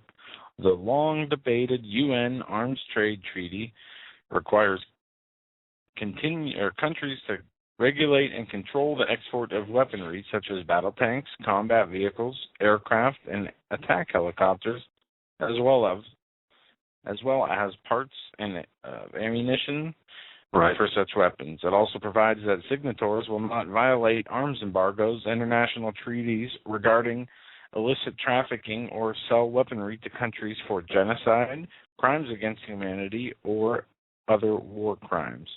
Within the Obama administration supporting the final treaty draft, the General Assembly vote was 155-3, with 22 abstentions. Iran, Syria, and North Korea voted against it. And I would say they voted against it. Why? Because this small arms treaty would negate countries like Russia from helping their proxy Syria from obtaining weapons. It would help. The treaty would help the New World Order, the military-industrial complex, better control which nations would get. It wouldn't be a ban on weapons. It wouldn't be it's just a control of the weapons and a control of who gets them. Say this UN treaty is followed and all these nations are disarmed or not allowed to help other nations who are in need. That would only be for a case-by-case basis. Now, the United Nations doesn't like America or its freedom. They would disallow or exempt certain countries from the Small Arms Treaty in order to enable other countries to have an overwhelming amount of arms to destroy the United States. In the meantime, it would stop countries like Israel from gaining arms from its allies like the U.S. to defend themselves against multinational attacks. But see, at the nation-state level, though, of course, you're talking about different armaments. But the ultimate effect, the very chilling effect it has here in the United States, is that it will create the environment for this international, I should say, gun registry, this universal gun registry. Anything that the United Nations does is for the New World Order. And like I said before, I can't believe I actually say those words, because I hear myself saying that and think, oh man, break out the tinfoil, but it's not. It's really not. And once you realize, once the scales fall off of your eyes, you realize what's taking place here. This is about a new world order. Whether you're George Bush or Bill Clinton or Barack Obama, or pick a national leader elsewhere, this is all about the new world order. Now, this UN, this sweeping international arms regulation, viewed by some as a Second Amendment override, they are correct. Now, you're going to find conservatives saying, don't worry about this. It's got nothing to do with the United States or gun owners. But you see, because, of course, the Senate's got to ratify it. Well, let me ask a question. When has that ever stopped this particular group of people? But more importantly, by being a signatory to the treaty itself, it does require the participating nations to act in a manner that is inconsistent with their national laws, despite the fact that it's not ratified. This arms trade treaty requires countries to regulate and control the export of weaponry. Now, at the nation-state level, you're talking about battle tanks, combat vehicles, and aircraft, and as you said, Joe, attack helicopters, as well as parts and ammunition and so on and so forth. But see, the Obama regime is supporting the final treaty draft. The United States is represented by a man who is supporting the final treaty draft. Doesn't that make your blood run cold? I think it should. And the fight now on national TV, if you watch it, or on national radio programs, you're going to have people saying, don't worry about it. It's a non-issue. It's as much a non-issue as Barack Hussein Obama's eligibility is a non-issue. It's a big issue. Just because there was heated debate within the U.S. Senate and the Senate's resistance to not ratify the treaty, the criticism about the potential for non-ratification, just because it's not going to be ratified by the Senate, you've got to understand the creeping incrementalism, and also the part that requires us as a nation to act according to some of the UN laws, or some of the laws, or some of the regulations that are directly tied to this particular treaty, even if the U.S. Senate does not ratify it. And I know that they're in strong opposition to it, but that's today. So we've actually seen this large leap toward a communist, socialist. Oh, and by the way, socialism, progressive. There is no Democratic and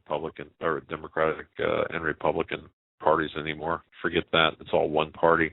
It's all the globalist party, which is progressive by nature. You just have various degrees of progressive, either progressive or socialist/communist.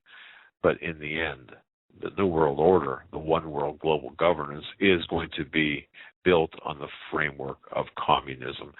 And shall I say, too, for those new listeners, and I just got an email, I want to thank you very much to those listening, to this gentleman listening about the New World Order. Thank you for the email. The New World Order is, of course, going to be built on the framework of communism. Communism is a stepping stone to the global governance.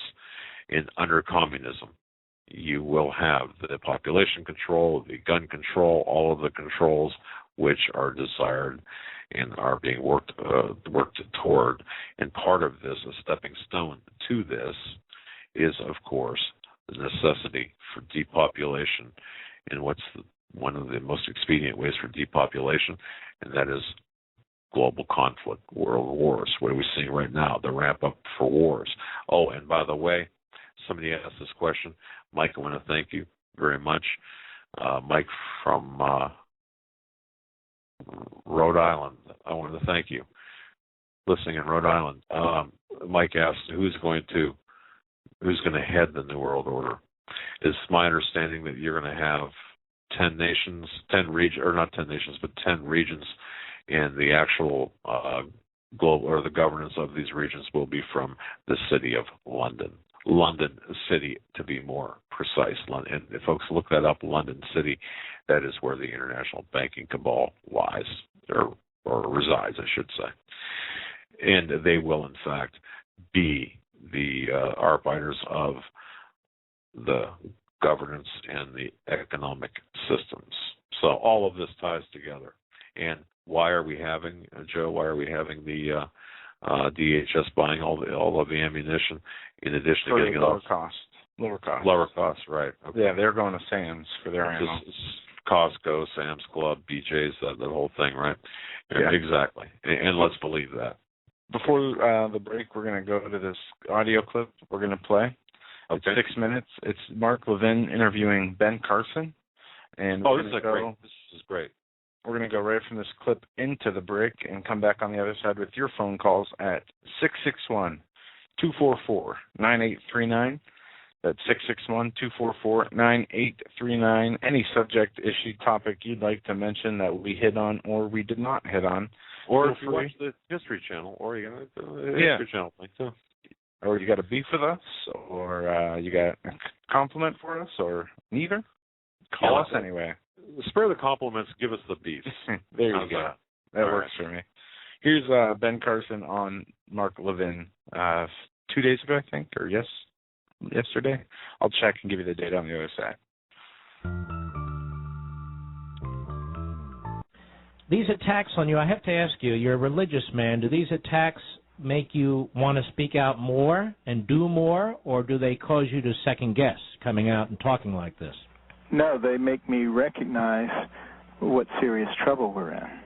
And what has really brought it home to me is, I've gotten so many letters of support or phone calls or emails from people who believe similarly but are afraid to speak out because they think there may be retribution.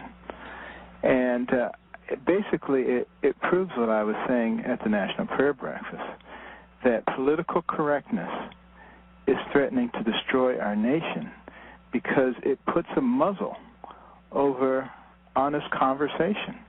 And the fabric of our nation is changed without the benefit of a conversation. Mm-hmm. Well, you're right. They don't want a conversation, do they? They don't want us to engage. In fact, they No, they want to shut us up completely. Yeah. And that's why the attacks against me have been so vicious, because I represent, an existential threat to them. They need to shut me up. They need to get rid of me. They can't find anything else to delegitimize me, so they take my words, misinterpret them, and try to make it seem that I'm a bigot. And you're attacked also in many respects because of your race, because you're not supposed to think like this and talk like this. A lot of white liberals just don't like it, do they? Well, they're the most racist people there are, because, they put you in a little category, a little box. You have to think this way. How could you dare come off the plantation? Mm-hmm. Now, you've been on networks like MSNBC. I mean, that's not really a news network. That's just a bunch of leftist hosts who dress up as phony reporters and attack guests they don't like and so forth. Is that something you're going to continue to do? You think taking your case to those places is worthwhile? Well, I'm not afraid of any of them, because, for me it's very easy. All I have to do is tell the truth. I don't have a particular agenda that I'm pushing, so it's going to be pretty difficult for them to trip me up. I'm going to just tell the truth, and I'll tell the truth wherever I go, on a liberal media or in a conservative media. After you spoke at the National Prayer event and you sat down, did the president say anything to you, or they just ignored you pretty much? No, he came over. He came over and shook my hand and said he appreciated me being there. Mm-hmm. He didn't say he appreciated the speech, but he did appreciate me being there. Did you ever hear from the White House after that? No, I haven't heard a word since then. Mm-hmm. Were there any? Nobody told you what you could or couldn't say, or did they when you went there? Well, I mean, there were some who said, make sure that you don't give a political speech, and make sure, that you don't offend the president. Mm-hmm. Well, you don't. The way I kind of look at it, I was there talking about some of the very serious issues that threaten the fabric of our nation, diagnosing a severe problem that is spiritual as well. And some people said, well, why did you bring up, the Bible and God? Duh, it's a prayer breakfast. You can do that. But, it's just so interesting, the way that people think or don't think.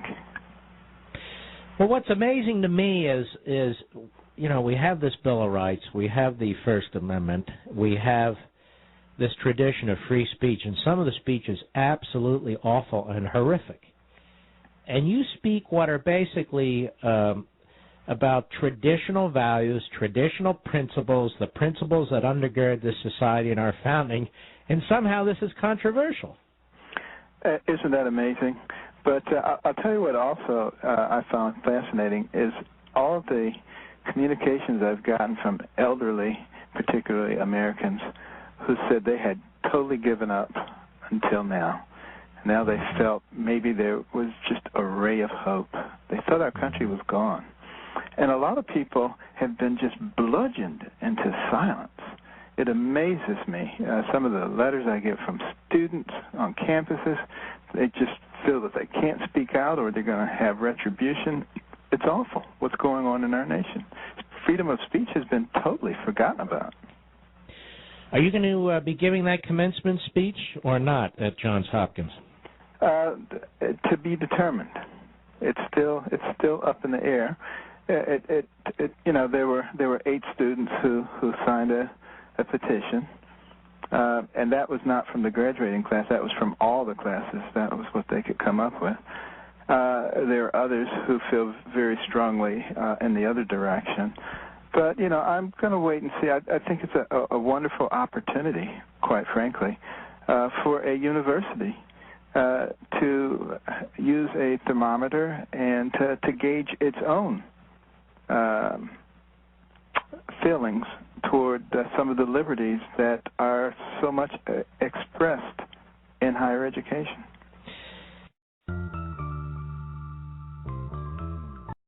All right, ladies and gentlemen, that was Ben Carson being interviewed by Mark Levin, saying that liberals were the most racist people, and they're talking about the people who are saying, he is referring to the people who are spouting these lies of people who are against Obama policy are against Obama because he's black.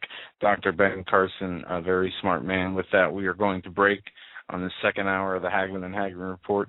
We'll be back with your phone calls, and only your phone calls, on the other side, the third hour of the Hagmann and Hagmann Report, this Tuesday, April 2nd, 2013.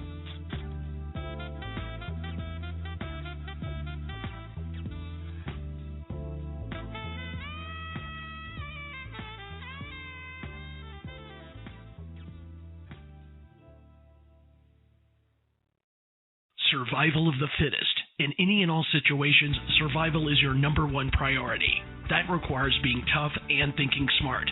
And the folks at Freeze Dry Guy are going to help you do just that. They have the long-range patrol ration entrees, what they call the Brick Pack. When you're in survival mode, it is absolutely the best item for your survival pack or bug-out bag.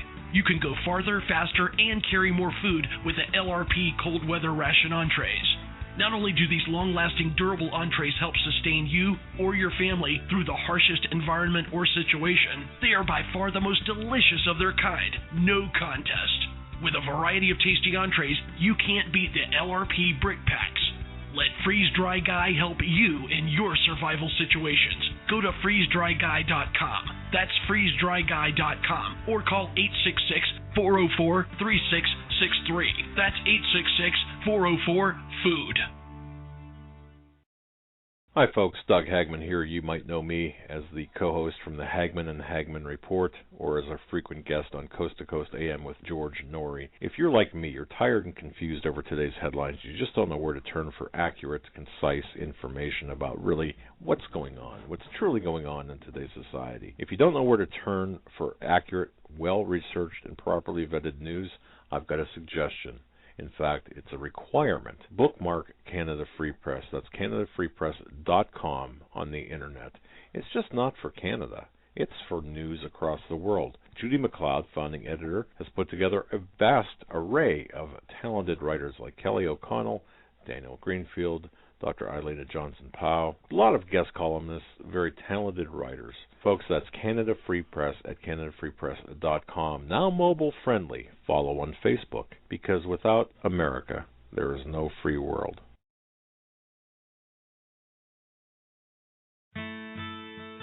You better wake up fast and listen to this, America. The Obama campaign has launched attack squads disguised as truth teams dedicated to intimidating and silencing all political dissent carried over the internet that criticizes the Marxist Obama.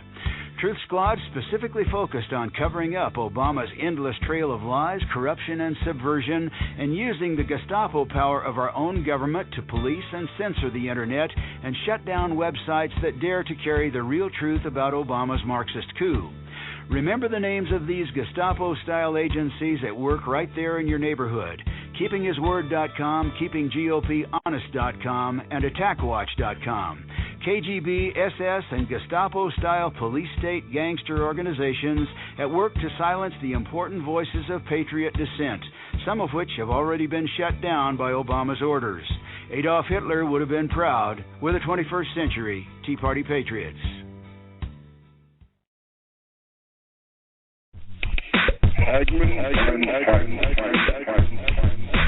You want answers? I think I'm entitled. You want answers? I want the truth.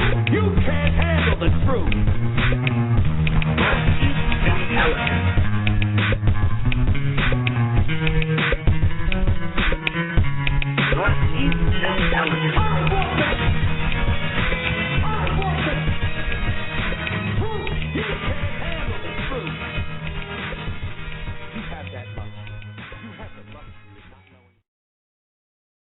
And welcome back, ladies and gentlemen, to hour number 3 of the Hagmann and Hagmann Report on this, the second day of April 2013. I'm Doug Hagmann. With me in studios, Joe Hagmann.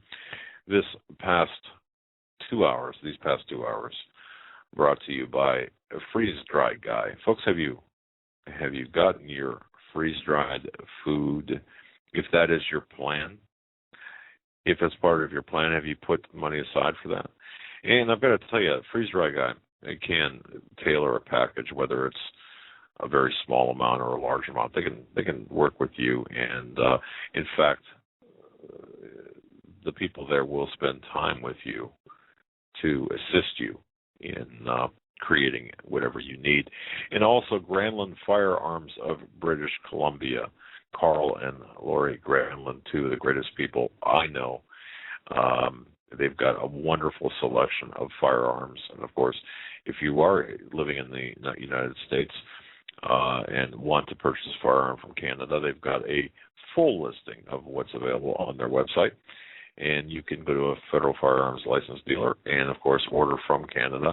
I've had great reports about the response. No troubles, no issues in getting your firearms. And, of course, Carl wrote a great book, Treat by the River. It's about cougar hunting on Vancouver Island. I've read it, love it. And I'm not an outdoors kind of guy, Keep my feet on pavement and I'm okay. And the other thing I want to mention before we get into your calls and what's on your mind is we played a clip from Dr. Carson, and the one thing that people have to keep in mind is the fact that this administration, this regime, not even an administration, it's their desire to sow domestic discord among us, to create a problem where none exists, or to exacerbate a problem even worse. And of course, the racial component I spoke of in my series with the DHS Insider I spoke about that, and of course they are going to exploit all of these racial issues as well. The racial divide is going to be exacerbated by the people in power, and we're seeing it happen right before our very eyes. Are we not? I mean, that's exactly what's taking place. So with that, I just want to say, I want to thank each and every one of you for your support, for your very kind support. Tomorrow, Stan Deo from 8 to 10 at least that's what's scheduled. He might stay over if it warrants, but Stan Deo, a class act, a man who knows so much about so much. We could talk to him about the various concerns we have, and we're seeing concerns. We know that the Earth, for example, is expanding. We talk about a lot of issues here, not the least of which are the physical issues with our what's going on with the Earth and the sun and stuff. That might be the most important topic we need to focus on right now, as it could be. Geological disasters, natural disasters are increasing as we see the amount of earthquakes on the rise. We see these superstorms that are, we have a storm, or just had a storm that spanned from Canada to England, ocean to ocean, or from one part of the ocean to the other part of the ocean. We are seeing sinkholes swallow people whole as they are alive. We are seeing hail killing people. Unprecedented amount of animals dying off. The sea lions are the latest I saw. Thousands of unexplained dead sea lions are being found, and they are not sure how they are dying. This is a continuation of years of mass animal die-offs. Yeah, but don't worry about it, folks. I mean, this is natural. This is nothing to worry about, nothing to see here. Of course, the people that are so enamored in their own ideology of godlessness, I want to tell this quick story.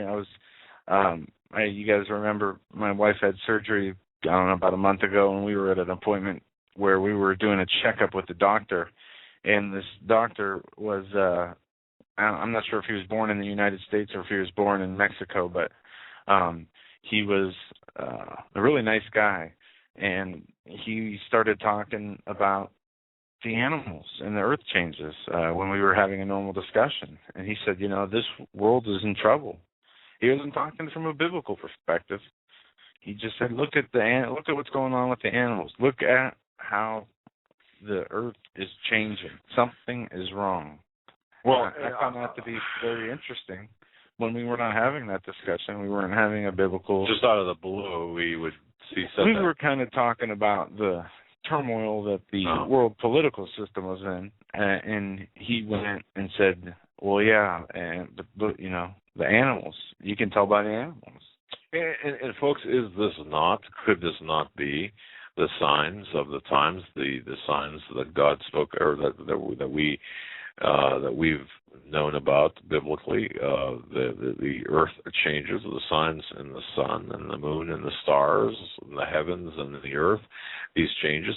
I would dare say yes. And of course, if you look at books like The Harbinger, and if you look at the things that have happened on 9/11 and subsequent to 9/11, we've seen this massive arrogance by the people in power, and instead of repentance, it's arrogance. And when we fight for pro-life, and we're classified as terrorists, and of course we become the biggest exporters of abortion ever. And are we not to expect God to render judgment upon us? Of course, I would dare say that what we're seeing is God's judgment upon us.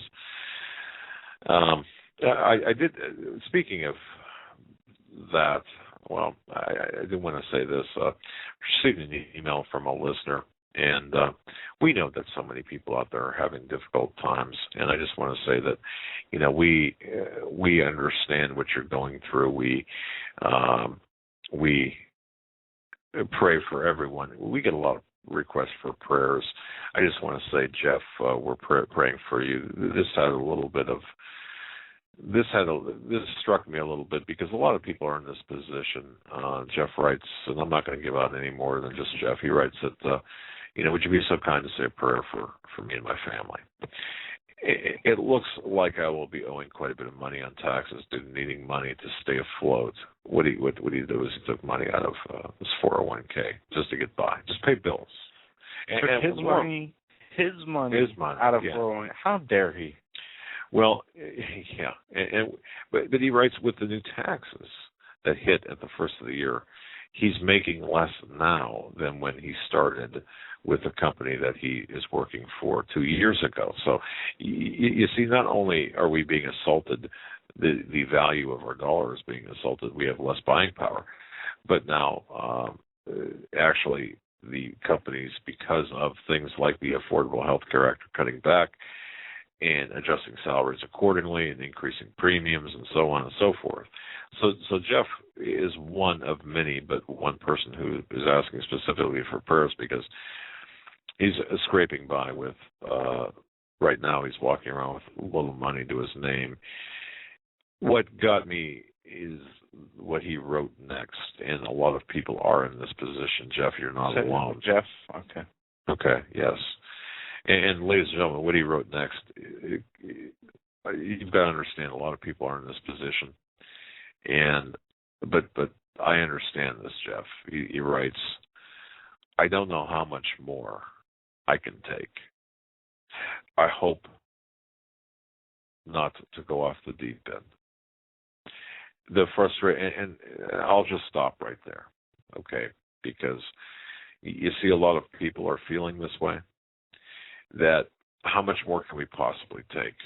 How many more assaults and insults to our integrity of the family and to our what we've worked for and what our parents have worked for? This is the orchestrated destruction of the family and of this country and of our productivity and of our wealth, of our life's work. I mean, we work for, it's interesting. We may inherit money, for example, from a relative or parents. Let's say you're the only child and your parents leave you with what they've earned over their lifetime. Well, you see that being eroded by the devaluation of our money, and you see that being taken away from you through these backdoor taxes or even the front door taxes. Do we see what's taking place here, the very legacy of our ancestors? This is more than a fight of taxes. It's bigger than taxes. It's more than taxes. It's more than these small issues. These are big issues to many, many people. Yeah.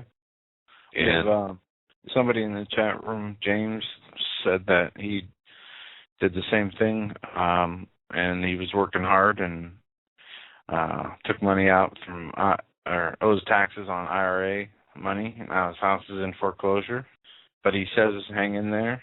He knows it's hard, but God will see you through it. Look to the Lord for strength. I will be on, and James will be praying for you too. Yeah, James, everybody in any kind of trouble. You are in our prayers. Whether we, and I know I'm cutting into your. Well, I just want to mention something about this. Well, yeah, I just want to mention this. I'm going to be on the Tucson Temple Baptist channel. Apparently, Temple Baptist Church out of Tucson. Pastor Cliff Lawton, he's on like 26 channels, or he's got a nationally syndicated television program. I'm going to be on this week. Going to record a program midnight on Friday, actually. But the reason I brought him up and the reason I mentioned this is he had stated that for the first time in his history as being a pastor, that he received a tax bill from the city of Tucson. He's a 501c3, but what happened was he's renting a building, and of course he's paying property taxes, or he's paying property taxes through the rent, but he received a tax bill for the assets, the furnishings inside the building, and of course he's fighting this right now. Wait a second. Yes. He received an annual. Will this be an annual or one time? Okay. I was trying to actually find out. So something he purchased, he paid a tax on. No, they assessed in some sort of assessment. They assessed his tabernacle and his. But he already bought and purchased that equipment and paid tax when he purchased that equipment. I understand what you're saying. It's. I'm trying to understand. I'm sorry. Look, all I'm saying to you is, for the first time ever, according to Pastor Lawton, and I may not have this exactly correct, but I will through future discussions. What he is saying is the tax law is now biting pastors, or biting him specifically, and of course he's fighting this, and he's got some attorneys, or has sought help through some organizations. But the fact of the matter is, how can 501c3 corporations be treated in this fashion? Well, my response to that is, there is a war against Christianity, because I can tell you this: one of the most protected entities in the United States is the Muslim. These mosques and these mosques in the United States are protected from this kind of activity, and any public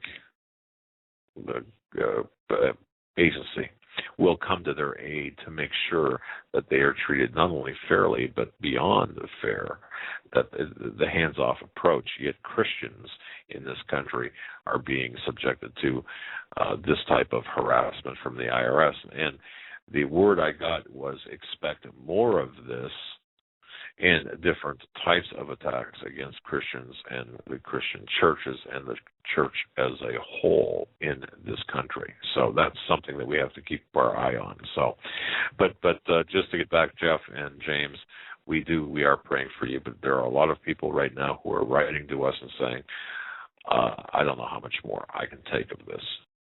We have to be very mindful of that and be in prayer about that. And certainly, from our perspective, knowledge and belief in God replaces fear, and we need to work hard, but we also have to have the faith in God, in addition to everything else, that He will see us through. We need to fight the good fight. We need to be good watchmen.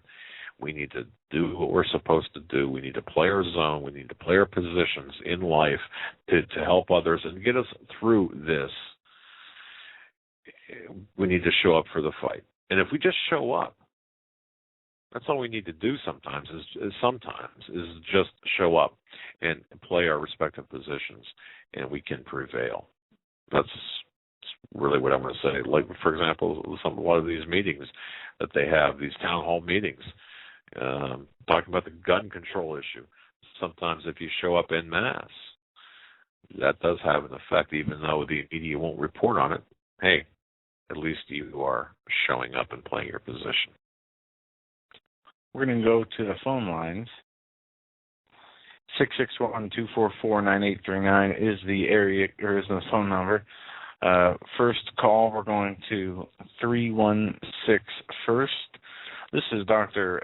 Elizabeth Matke, has a show, Tribulation News, here on Blog Talk Radio. Her 30th birthday is in 2 days. We have been a guest on her show on Blog Talk Radio and on BBS Radio, both separate times. And it was a good show. And with that, I'd like to bring on Dr. Elizabeth Matke. How are you doing? She's a doctor of divinity, by the way. Hi, everybody. Doug? Doctor, you're up. I'm sorry. Hi, Doug. I'm Joe. Thank you. You mentioned the Bible miniseries on History Channel earlier, and I saw a little bit of that, and what I did see, I didn't like. For example, when they were crossing the Red Sea, they had Moses plant his staff into the Red Sea, and the sea parted, and that is not biblical, as we see in Exodus 14, because he stretched out his hands, his arms, he stretched them out. And so that, I knew there was something in that. Isn't that rather trivial, though? Well, No, if you think of Moses striking the rock for water, he did that out of his own will instead of the Lord's will. Doing that instead of the Lord providing the water, he did it through his own will and his own power, striking the rock.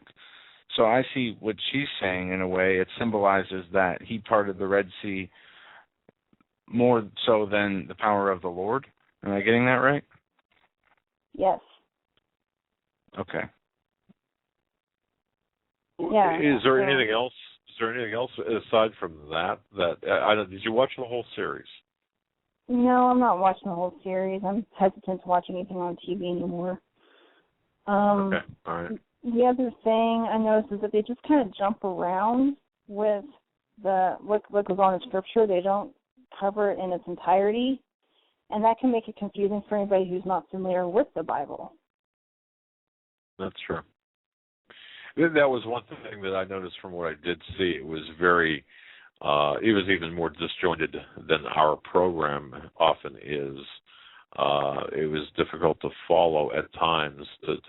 I mean, yeah, I understand that. But okay, yeah, and that's a fair criticism of that, I believe. But isn't it interesting? Do you find it interesting that this show broke all sorts of records? What does that tell us? Does it tell us that people are more interested now in what's going on? That we have more believers? I mean, isn't this a good thing overall? Yeah, it's overall, definitely. Overall, I definitely believe it is a good thing. I just wish they portrayed it more accurately, because there are movies out there that are more accurate than the Bible miniseries. That's right. That's right. Okay. Well, fair enough on that. I appreciate you weighing in on that topic, Doctor. Anything else that's on your mind, that's on your radar in particular? On my radar is World War III going hot at any moment. I've been talking to Pierre lately, and he's been keeping me up to speed with his inside sources as well, and that has been really on my radar because of how everyone is so strategically getting ready, not only in the Korean Peninsula, but even with what you mentioned tonight with over there in the Middle East. And it's about to come down at any time. And it's just, at times it's hard to fathom, but, because no one can fathom a nuclear bomb, for example, going off in their own country, and yet it's that close. And then, of course, you have with the economic collapse that will follow shortly thereafter, or however it all hits fan, because it's all going to be a chain reaction, the way you mention it and the way I've been describing it on my show. And it's mind-boggling, but it's also very exciting because we get to repeat the book of Acts, and we get to spread the gospel, and of course we have fighting the good fight of faith in the midst of all of that. And we'll see God work in amazing ways. And I just keep telling people, stay focused on Christ. He is in control. He'll get us through this. We will overcome. So that's really what's been on my radar lately, is World War III going hot and the soon-to-be economic collapse, based off of what I'm seeing in the news day in and day out. Well, I think we were already involved in World War III. I believe it's already begun. I do think, however, it going hot is going to be a matter of it's going to start by some incident in relating to Syria, as Putin had stated, and I can see that taking place. So, when that will be, I don't know, but certainly I believe that's going to be the catalyst for things to come. And I think that everything else really is an attempt for us to take our eyes off of things like what's going on in the Middle East. As I said before, even the Korean situation, although I don't want to diminish that threat at all, because that certainly can does have a lot of potential there. really the golden nugget here is the Middle East situation. But very well said. Give a plug for your show, Dr. Mackey. I am on Blog Talk Radio. It varies on how many days a week I am on lately. It is at Tribulation News, blogtalkradio.com/tribulation-news, and BBS Radio at bbsradio.com/tribulation news. I also have a website, tribulationnews.com. So please feel free to follow me on Blog Talk and on BBS, and email me, call into my shows, whatever you like to do, just keep it appropriate. Very Thank you, good. guys. We appreciate your call. God bless you. Have a great night. Thanks for calling. And that's Tribulation News Radio on BTR, on the BTR platform. God bless you, Doctor. Thank you so much. God bless you. Folks, I'll tell you, we've got a lot of watchmen out there, and we all need to stick together, and together we can make a difference. I believe that. I believe we can make a difference. We're not going to stop what's coming, but we can mitigate. We certainly could throw a monkey wrench into their plans. We don't have to make it easy for them. Let's not make it easy for them. No, we need to get as many people to the Lord as possible, and that is the only thing that can be salvaged, I believe, in this time. Moving on the phone lines, we're going to go to area code 918. You're up next, and you're live on the Hagmann and Hagmann Report. Hi, Doug. Hi, Joe. How are y'all? Very good. I have a question. You brought up the 401k issue with the Jeff gentleman just a while ago, and I work for a company now and have a small 401k, and a couple of years ago I stopped any further funds going into it once I snapped to what's going on here, you know. And anyway, Right. I have been trying to get what funds I do have out, because I could sure use them right now. And there is no way I can get my money. I have tried every avenue, and I hear y'all and Steve Quell saying, get your 401ks, get it out before Obama gets it, and I cannot get my money whatsoever. And I didn't know if you had any advice for me or input or anything on how to get my money. You know, it's my money, and I don't even want what my company has amassed. I just want what my share, and I can't get it. Well, at all. when you say you can't get it, can I ask who is denying you? Is it? I mean, obviously you are. Go ahead. Prudential is the company that, where the funds are. And I've talked to them, and they say you have to have a hardship reason, which they're very specific. There's like 5 hardship reasons. And I was able to get a little bit out on some medical expenses. They needed I had to show like receipts where I'd paid, and they reimbursed me. And on some medicals, it was only like, a couple $100. But they have told me if you're not retiring, because it is a retirement fund, is what they'd say, or meet one of these hardship reasons. And I don't right now. I just want my money just to be able to live, and just can't get it. So, and I also call the human resources at where I work and talk to them, and they tell me basically the same thing. And it's just like I'm just beating my head against the wall trying to get this money, and I just don't think it's fair. But I can't get it. Well, now, is this your money you're attempting to get out, the money that you deposited, or is this the entirety of the matching funds, or? It's the entirety, but I can't get any. I can't get any out unless I meet one of those hardship reasons. All right. And there's like 5 very specific reasons they give you, and it's on their website, the hardship reasons, unless you're retiring. And I'm not retiring right now. So so when I hear y'all say get your 401ks out, I'm like, how do I do that? Well, this is something that we can address with the financial man that we have coming on. Some people are saying that 401ks, there's so many different rules, regulations, loopholes that you really need to check your plan and understand what is in your plan, because you can really get hurt trying to take out money if it is stipulated in your contract a certain way. Some say you have to leave the company before you can get that money. Some say you will be taxed to the point of more money than what you had in there if you take it out and it's written in your contract the wrong way. Talk to an accountant. Talk to a financial advisor. A certified public accountant, I would. Can I ask, how close are you to retirement age? Are you close?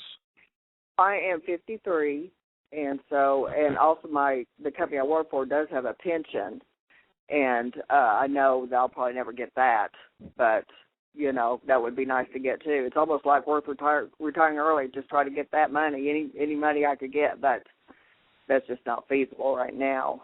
But I don't know. I don't know. I know that wow.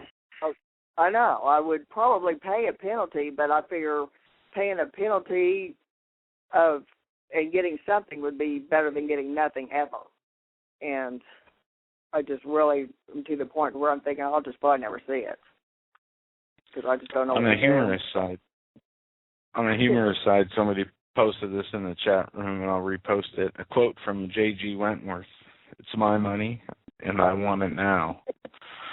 Those were the commercials that ran for the collecting on annuities early. Yeah, but just go talk to somebody who really does know the ins and outs of the financial contract world, and hopefully they can guide you. And some are saying, it's better to get 40% of your money than 0% of your money. Exactly. But I would rather have how about 20%. Right. I think, anything is better than nothing, but I'm getting nothing now, that's for sure. Yeah. Well, one more personal question, and you don't have to answer this, but are we talking about a lot of money? Not really. I think the last time I checked, there might be like $8,000 in there, over the years. And so, it's not just chump change, but it would sure buy some groceries to put in the basement, for that's a lot of money. I mean, to me, I didn't know if it was 8,000 or 80 or whatever. Right. No, I don't know. I just don't know. And I've been trying over the last probably 6 months, talking to people at my human resources at the job and Prudential. And I will call them periodically, say, can I get my money? Oh, well, do you meet these hardship reasons? Are you retiring? No. Well, no, you can't have it. Oh, it's so frustrating. Oh, man. But at least I did snap to what's going on and stopped putting any more funds into it. I can use it now instead of never, apparently. But well, that's good. And caller, I want to thank you very much for sharing that. And certainly this reminds us to remind all of you out there, look into your 401k or whatever plan you might have at your place of employment. Ask for a copy of the contract. Ask questions. Make sure you know where you stand, because here we have a caller wanting her money and can't getting any of it unless she meets some very stringent, very specific requirements. This is something that we all should be prepared for. And I want to thank you for alerting us. Look, I'm not a financial guy, so I never had a 401k. So being self-employed, but bottom line is I never had that. So it's important for people to check. And I want to thank you for bringing that up. Yes, absolutely. Check. Wow. I tried to. My daughter, where she works, they came in, to get them on board with the 401ks, and I told her, please don't do it, and she did it, so I don't know. I just, it's just frustrating, Wow. They're young, they think that everything in life is just great, so, but whatever. Yeah, so anyway, if anybody ever figures out that one, I'll be listening. Well, thank you, and we're, you know what? I'm going to just check too tomorrow during office hours with my account. No, because I've got to talk to him tomorrow anyway, trying to figure out how not to or how to extend the tax liability that we've got. You know, it's like, oh my gosh, every time you turn around, there's something is due. But that said, I'm going to see if I can find out just a generic question, and we'll report back to you folks tomorrow night. God bless you. Thank you so very much for your call. Bye-bye. Right. Interesting. So many people having trouble with their money, getting it out, keeping it in the bank, even though they're not the ones taking it out. We see all the fraud, the theft, the deception, the schemes, the regulations, the frauds, the mechanisms of deceit that are used against the people when we're already overburdened with taxes and with other obligations. As prices continue to rise, the dollar value continues to plummet, yet their theft increases tenfold. It's sad. Incredible. It really is. We're going to go to Sheila next. Sheila, you've been patiently waiting on hold. You're live on the Hagmann and Hagmann Report. Didn't bring you on there. All right, there you go. Sheila. Hi, guys. First, let me say that Jeff and anybody out there listening to this program that go to Isaiah 3, 5, and 6 and read it over and over and over. Trust in the Lord with all your heart. Lean not on your own understanding. In all your ways acknowledge Him, and He'll keep your path straight. We have to cling to God at this point. So, we're all praying for everybody. We got millions of people in the same boat. So we're all thinking about you and praying for you and hoping it don't happen to us, because it can very well happen to us. So just cling to the cross. That's all we can do at this point. But I wanted to make you aware. I was over on True News today, and evidently the FDIC wants to change. We're called depositors, and they want to take that out and call us investors or discredited investors. He said it was on stakeholders. Yeah, did you see that?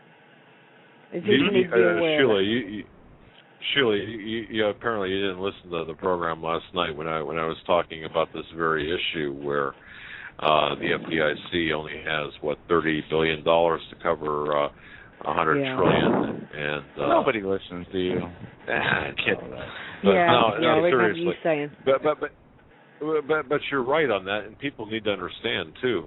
When this does come down, we are going to be, as you put it, stakeholders, shareholders, if you will, that will have less rights than the people who caused the problems in the first place, and will be pushed to the back of the line. We are the unsecured creditors, even though we have the deposits in the bank. It makes no sense, and this is all a part of the plan to rob again, from the top down, bottom up, the people like us, like you and me.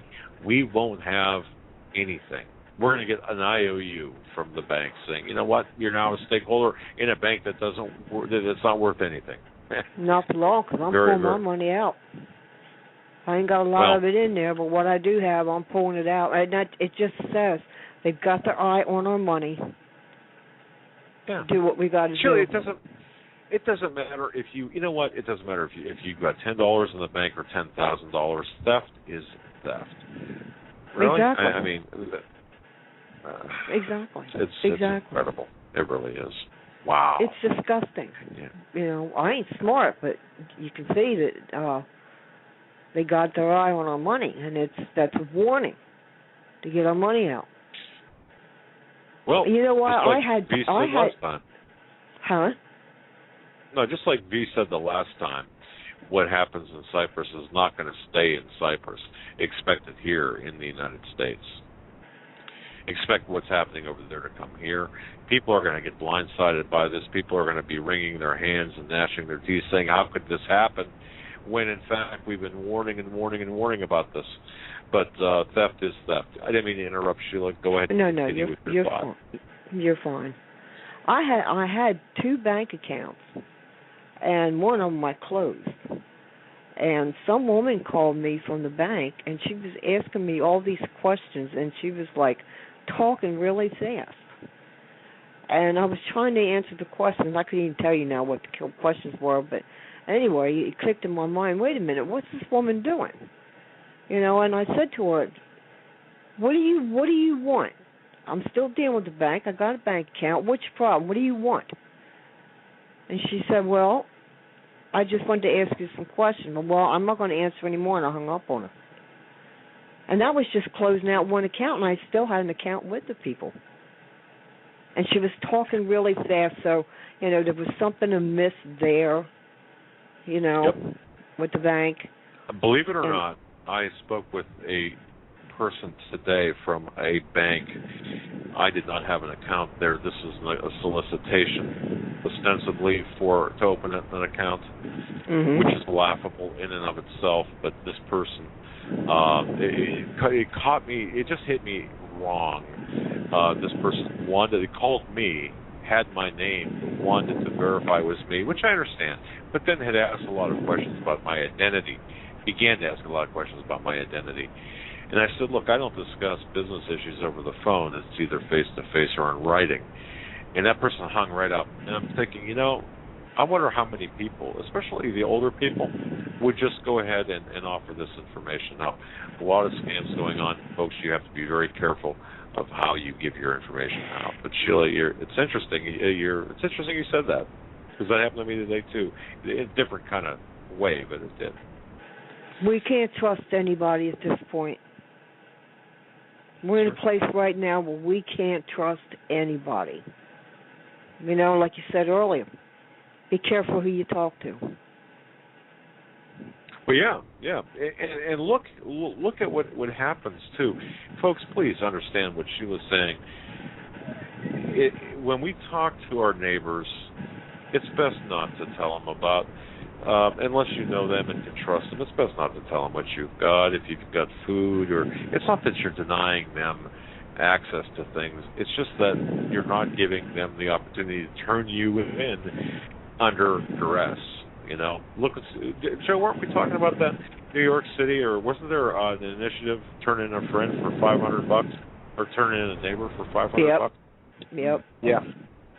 Don't these people realize that they're going to go after their accounts as well? And don't they realize that when these people are done with them, they will kick them to the curb? That somehow they're safe? Huh? You make a fantastic point, and it goes to something I wanted to get across on the show earlier but didn't remember to, that we need to lose our... I want to say this gently because I don't want people to take this the wrong way. Our love of money. I know we need it to use to as a means to an end, but some of us, and this is me, including me, sometimes I find myself I love money too much, or I depend on it too much, or I want it too much. As hard as it is to say, and as unfair as it is for those who earned it to have it just taken away from them, we need to let go. We need to be in a position to where if that were to happen to us, we could walk away and still thank the Lord for what we do have. You know something. Wow. Joe, let me tell you something. Sunday I was listening, it was Easter Sunday, and I was sitting here watching Jonathan Falwell, and at the end of his sermons he has altar calls every week. And I love that because that's just bringing more people into the family. And anyway, it was a very powerful sermon, and I was all messed up with all this stuff that's going on around us. It's just like this big puzzle's been thrown up in the air, and the pieces are all slowly coming down, and we're trying to put it together, and I could feel the Holy Spirit Sunday. And I said, Lord, we are in so much trouble. Please show me what to do. I don't know what to do here.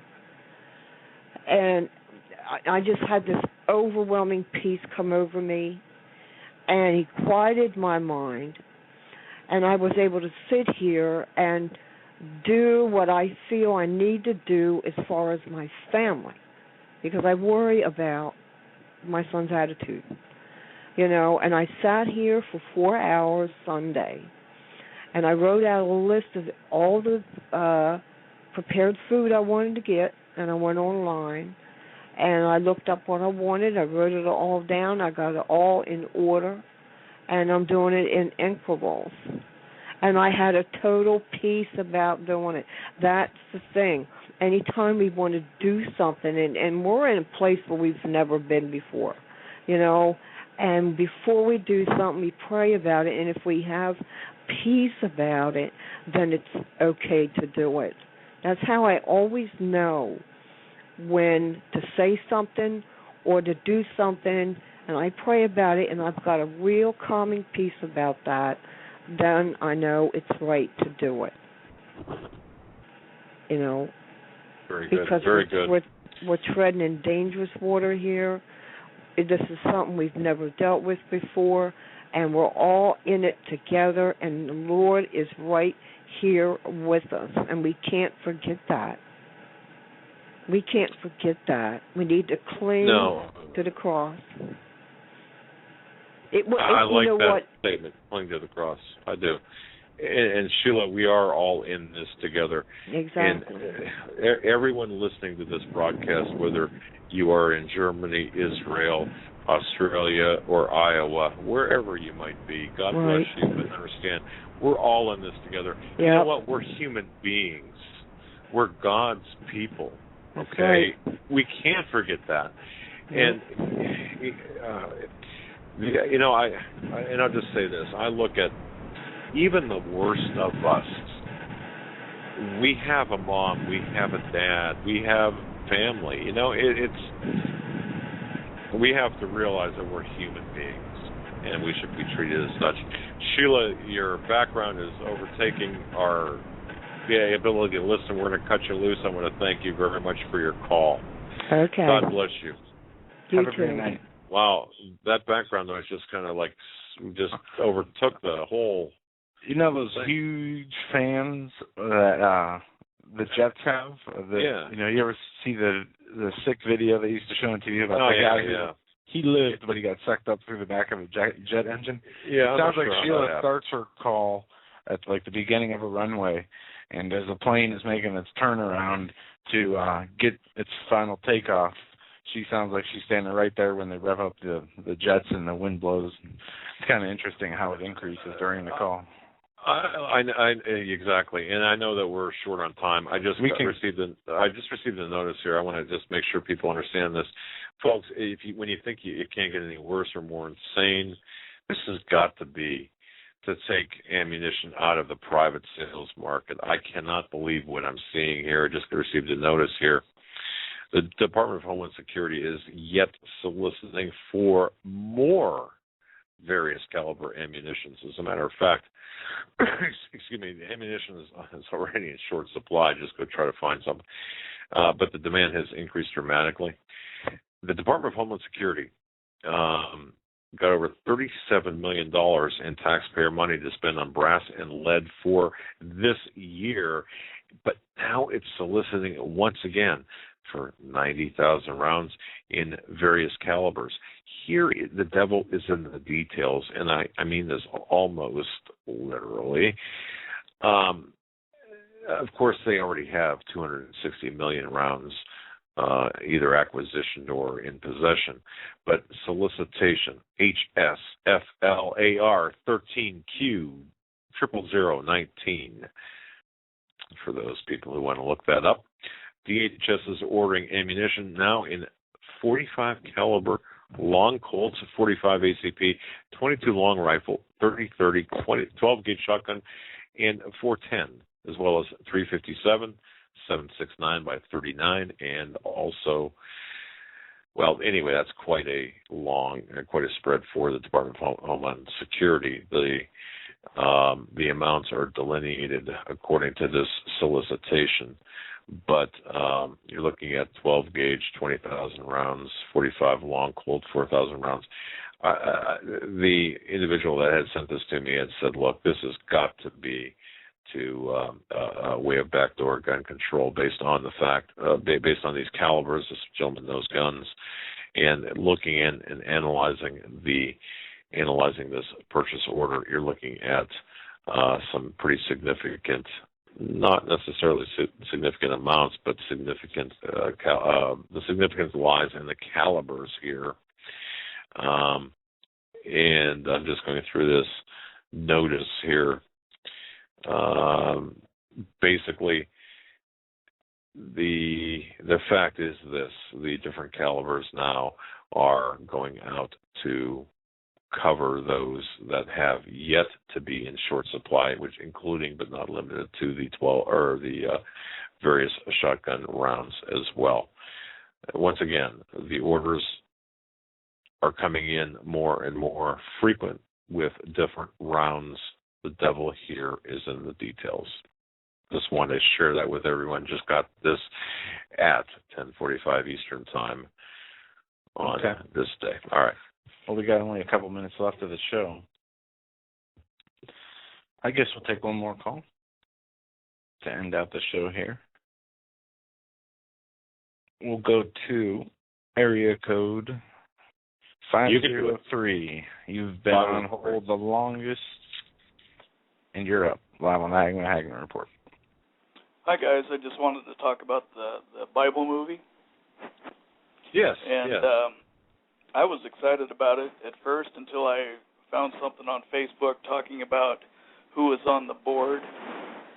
And I'm trying to find it on the internet now, but I can't find it. But it was like they had Rick Warren on there, Joel Osteen, T.D. Jakes, and a long list of these people. And a lot of them were New Agers. And it was just like... Whoa. Go ahead. They were on the board to create of what, the production or consulting on the movie, or yeah. Oh wow! Did you know that too? The people like Rick Warren, and such who were on the board. I didn't know that, caller. Anybody in there who you from what I've heard, you mentioned were mostly tolerant, accepting of everything New Age pastors. New Agers, yeah. Was there anybody in there that surprised you? Well, as soon as I saw the list, it all surprised me because I was looking forward to seeing it. And then I'm trying to find it again, but I can't. But it's just... Well, that was going to be my same response. And my question would be, why would they need to consult pastors on what's in the Bible? Who put this series together that they can't discern for themselves? They always have consultants, though. They always have production consultants and executive consultants. Every movie. If you were going to go for economics, if you were going to look for economic consultants, you wouldn't go to John Corzine or, well, it depends on what you were doing. I guess that's true. But the caller, that was my response, too, when Joe asked, to surprise you. Everyone would surprise me. Holy cow, it's surprising indeed. Yeah, and it's not good, and it's amazing how this new emergent church thing is coming out. I mean, it's swept through the Portland churches really bad, and it's just like V was saying the other night. It's just like a milquetoast church. They're just feeding the people this information, and when the hard times come, these people are going to be leaving the churches and not knowing what to do. Exactly. Man, I'll tell you, right on, caller. Well, I want to thank you for sharing that bit of information about the people behind, or the consultants behind this film, or behind the History Channel series. Interesting, to say the least. I did not realize that. I want to thank you for that. Anything else on your mind before we close up the program? Nope, that's it. And if I can find that article, I'll send it to you on Facebook. Oh, we'd appreciate that. God bless you, my friend. Thank you so much for the call. And for Thank the you, info. Doug. Have a great day. Okay, I just you want too, to say Joe. one thing in closing. All right. God bless you. Just want to say one thing in closing. Take us out. All right. You know something, Joe, before the program, Joe had told me about this Young Turks. Isn't that what it is, the Young Turks? Oh, yeah, I forgot to play it. We had a Young Turk I'll post the audio or the link to the video in chat. But yeah, go ahead. Oh, well, no. Here's what it's coming down to, ladies and gentlemen. The Young Turks are in this case, miles. Yeah. Here it is. Crazy. Gay marriage will unleash North Korea attacks, says crazy church leader Rick Wiles. He made the Young Turks show. Right. But this was taken tremendously out of context, and that clip would go well beyond anything we could play right now. But here's the fact of the matter, ladies and gentlemen. As Christians, we're under attack. As American patriot, constitutional loving people, we are under attack. We have to realize where we are at. And look, we are all in this together. You, me, Joe, all of us are in this together. Let's have this unity of us together. Let's be sure that we shore up this unity. Let's work together as long as we possibly can. Let's work together. Tomorrow's Standale. The day after that, Thursday, the 4th, Paul McGuire. You're not going to want to miss either show. God bless each and every one of you. We'll see you tomorrow. Thanks, Joe. Thanks, everyone. Good night.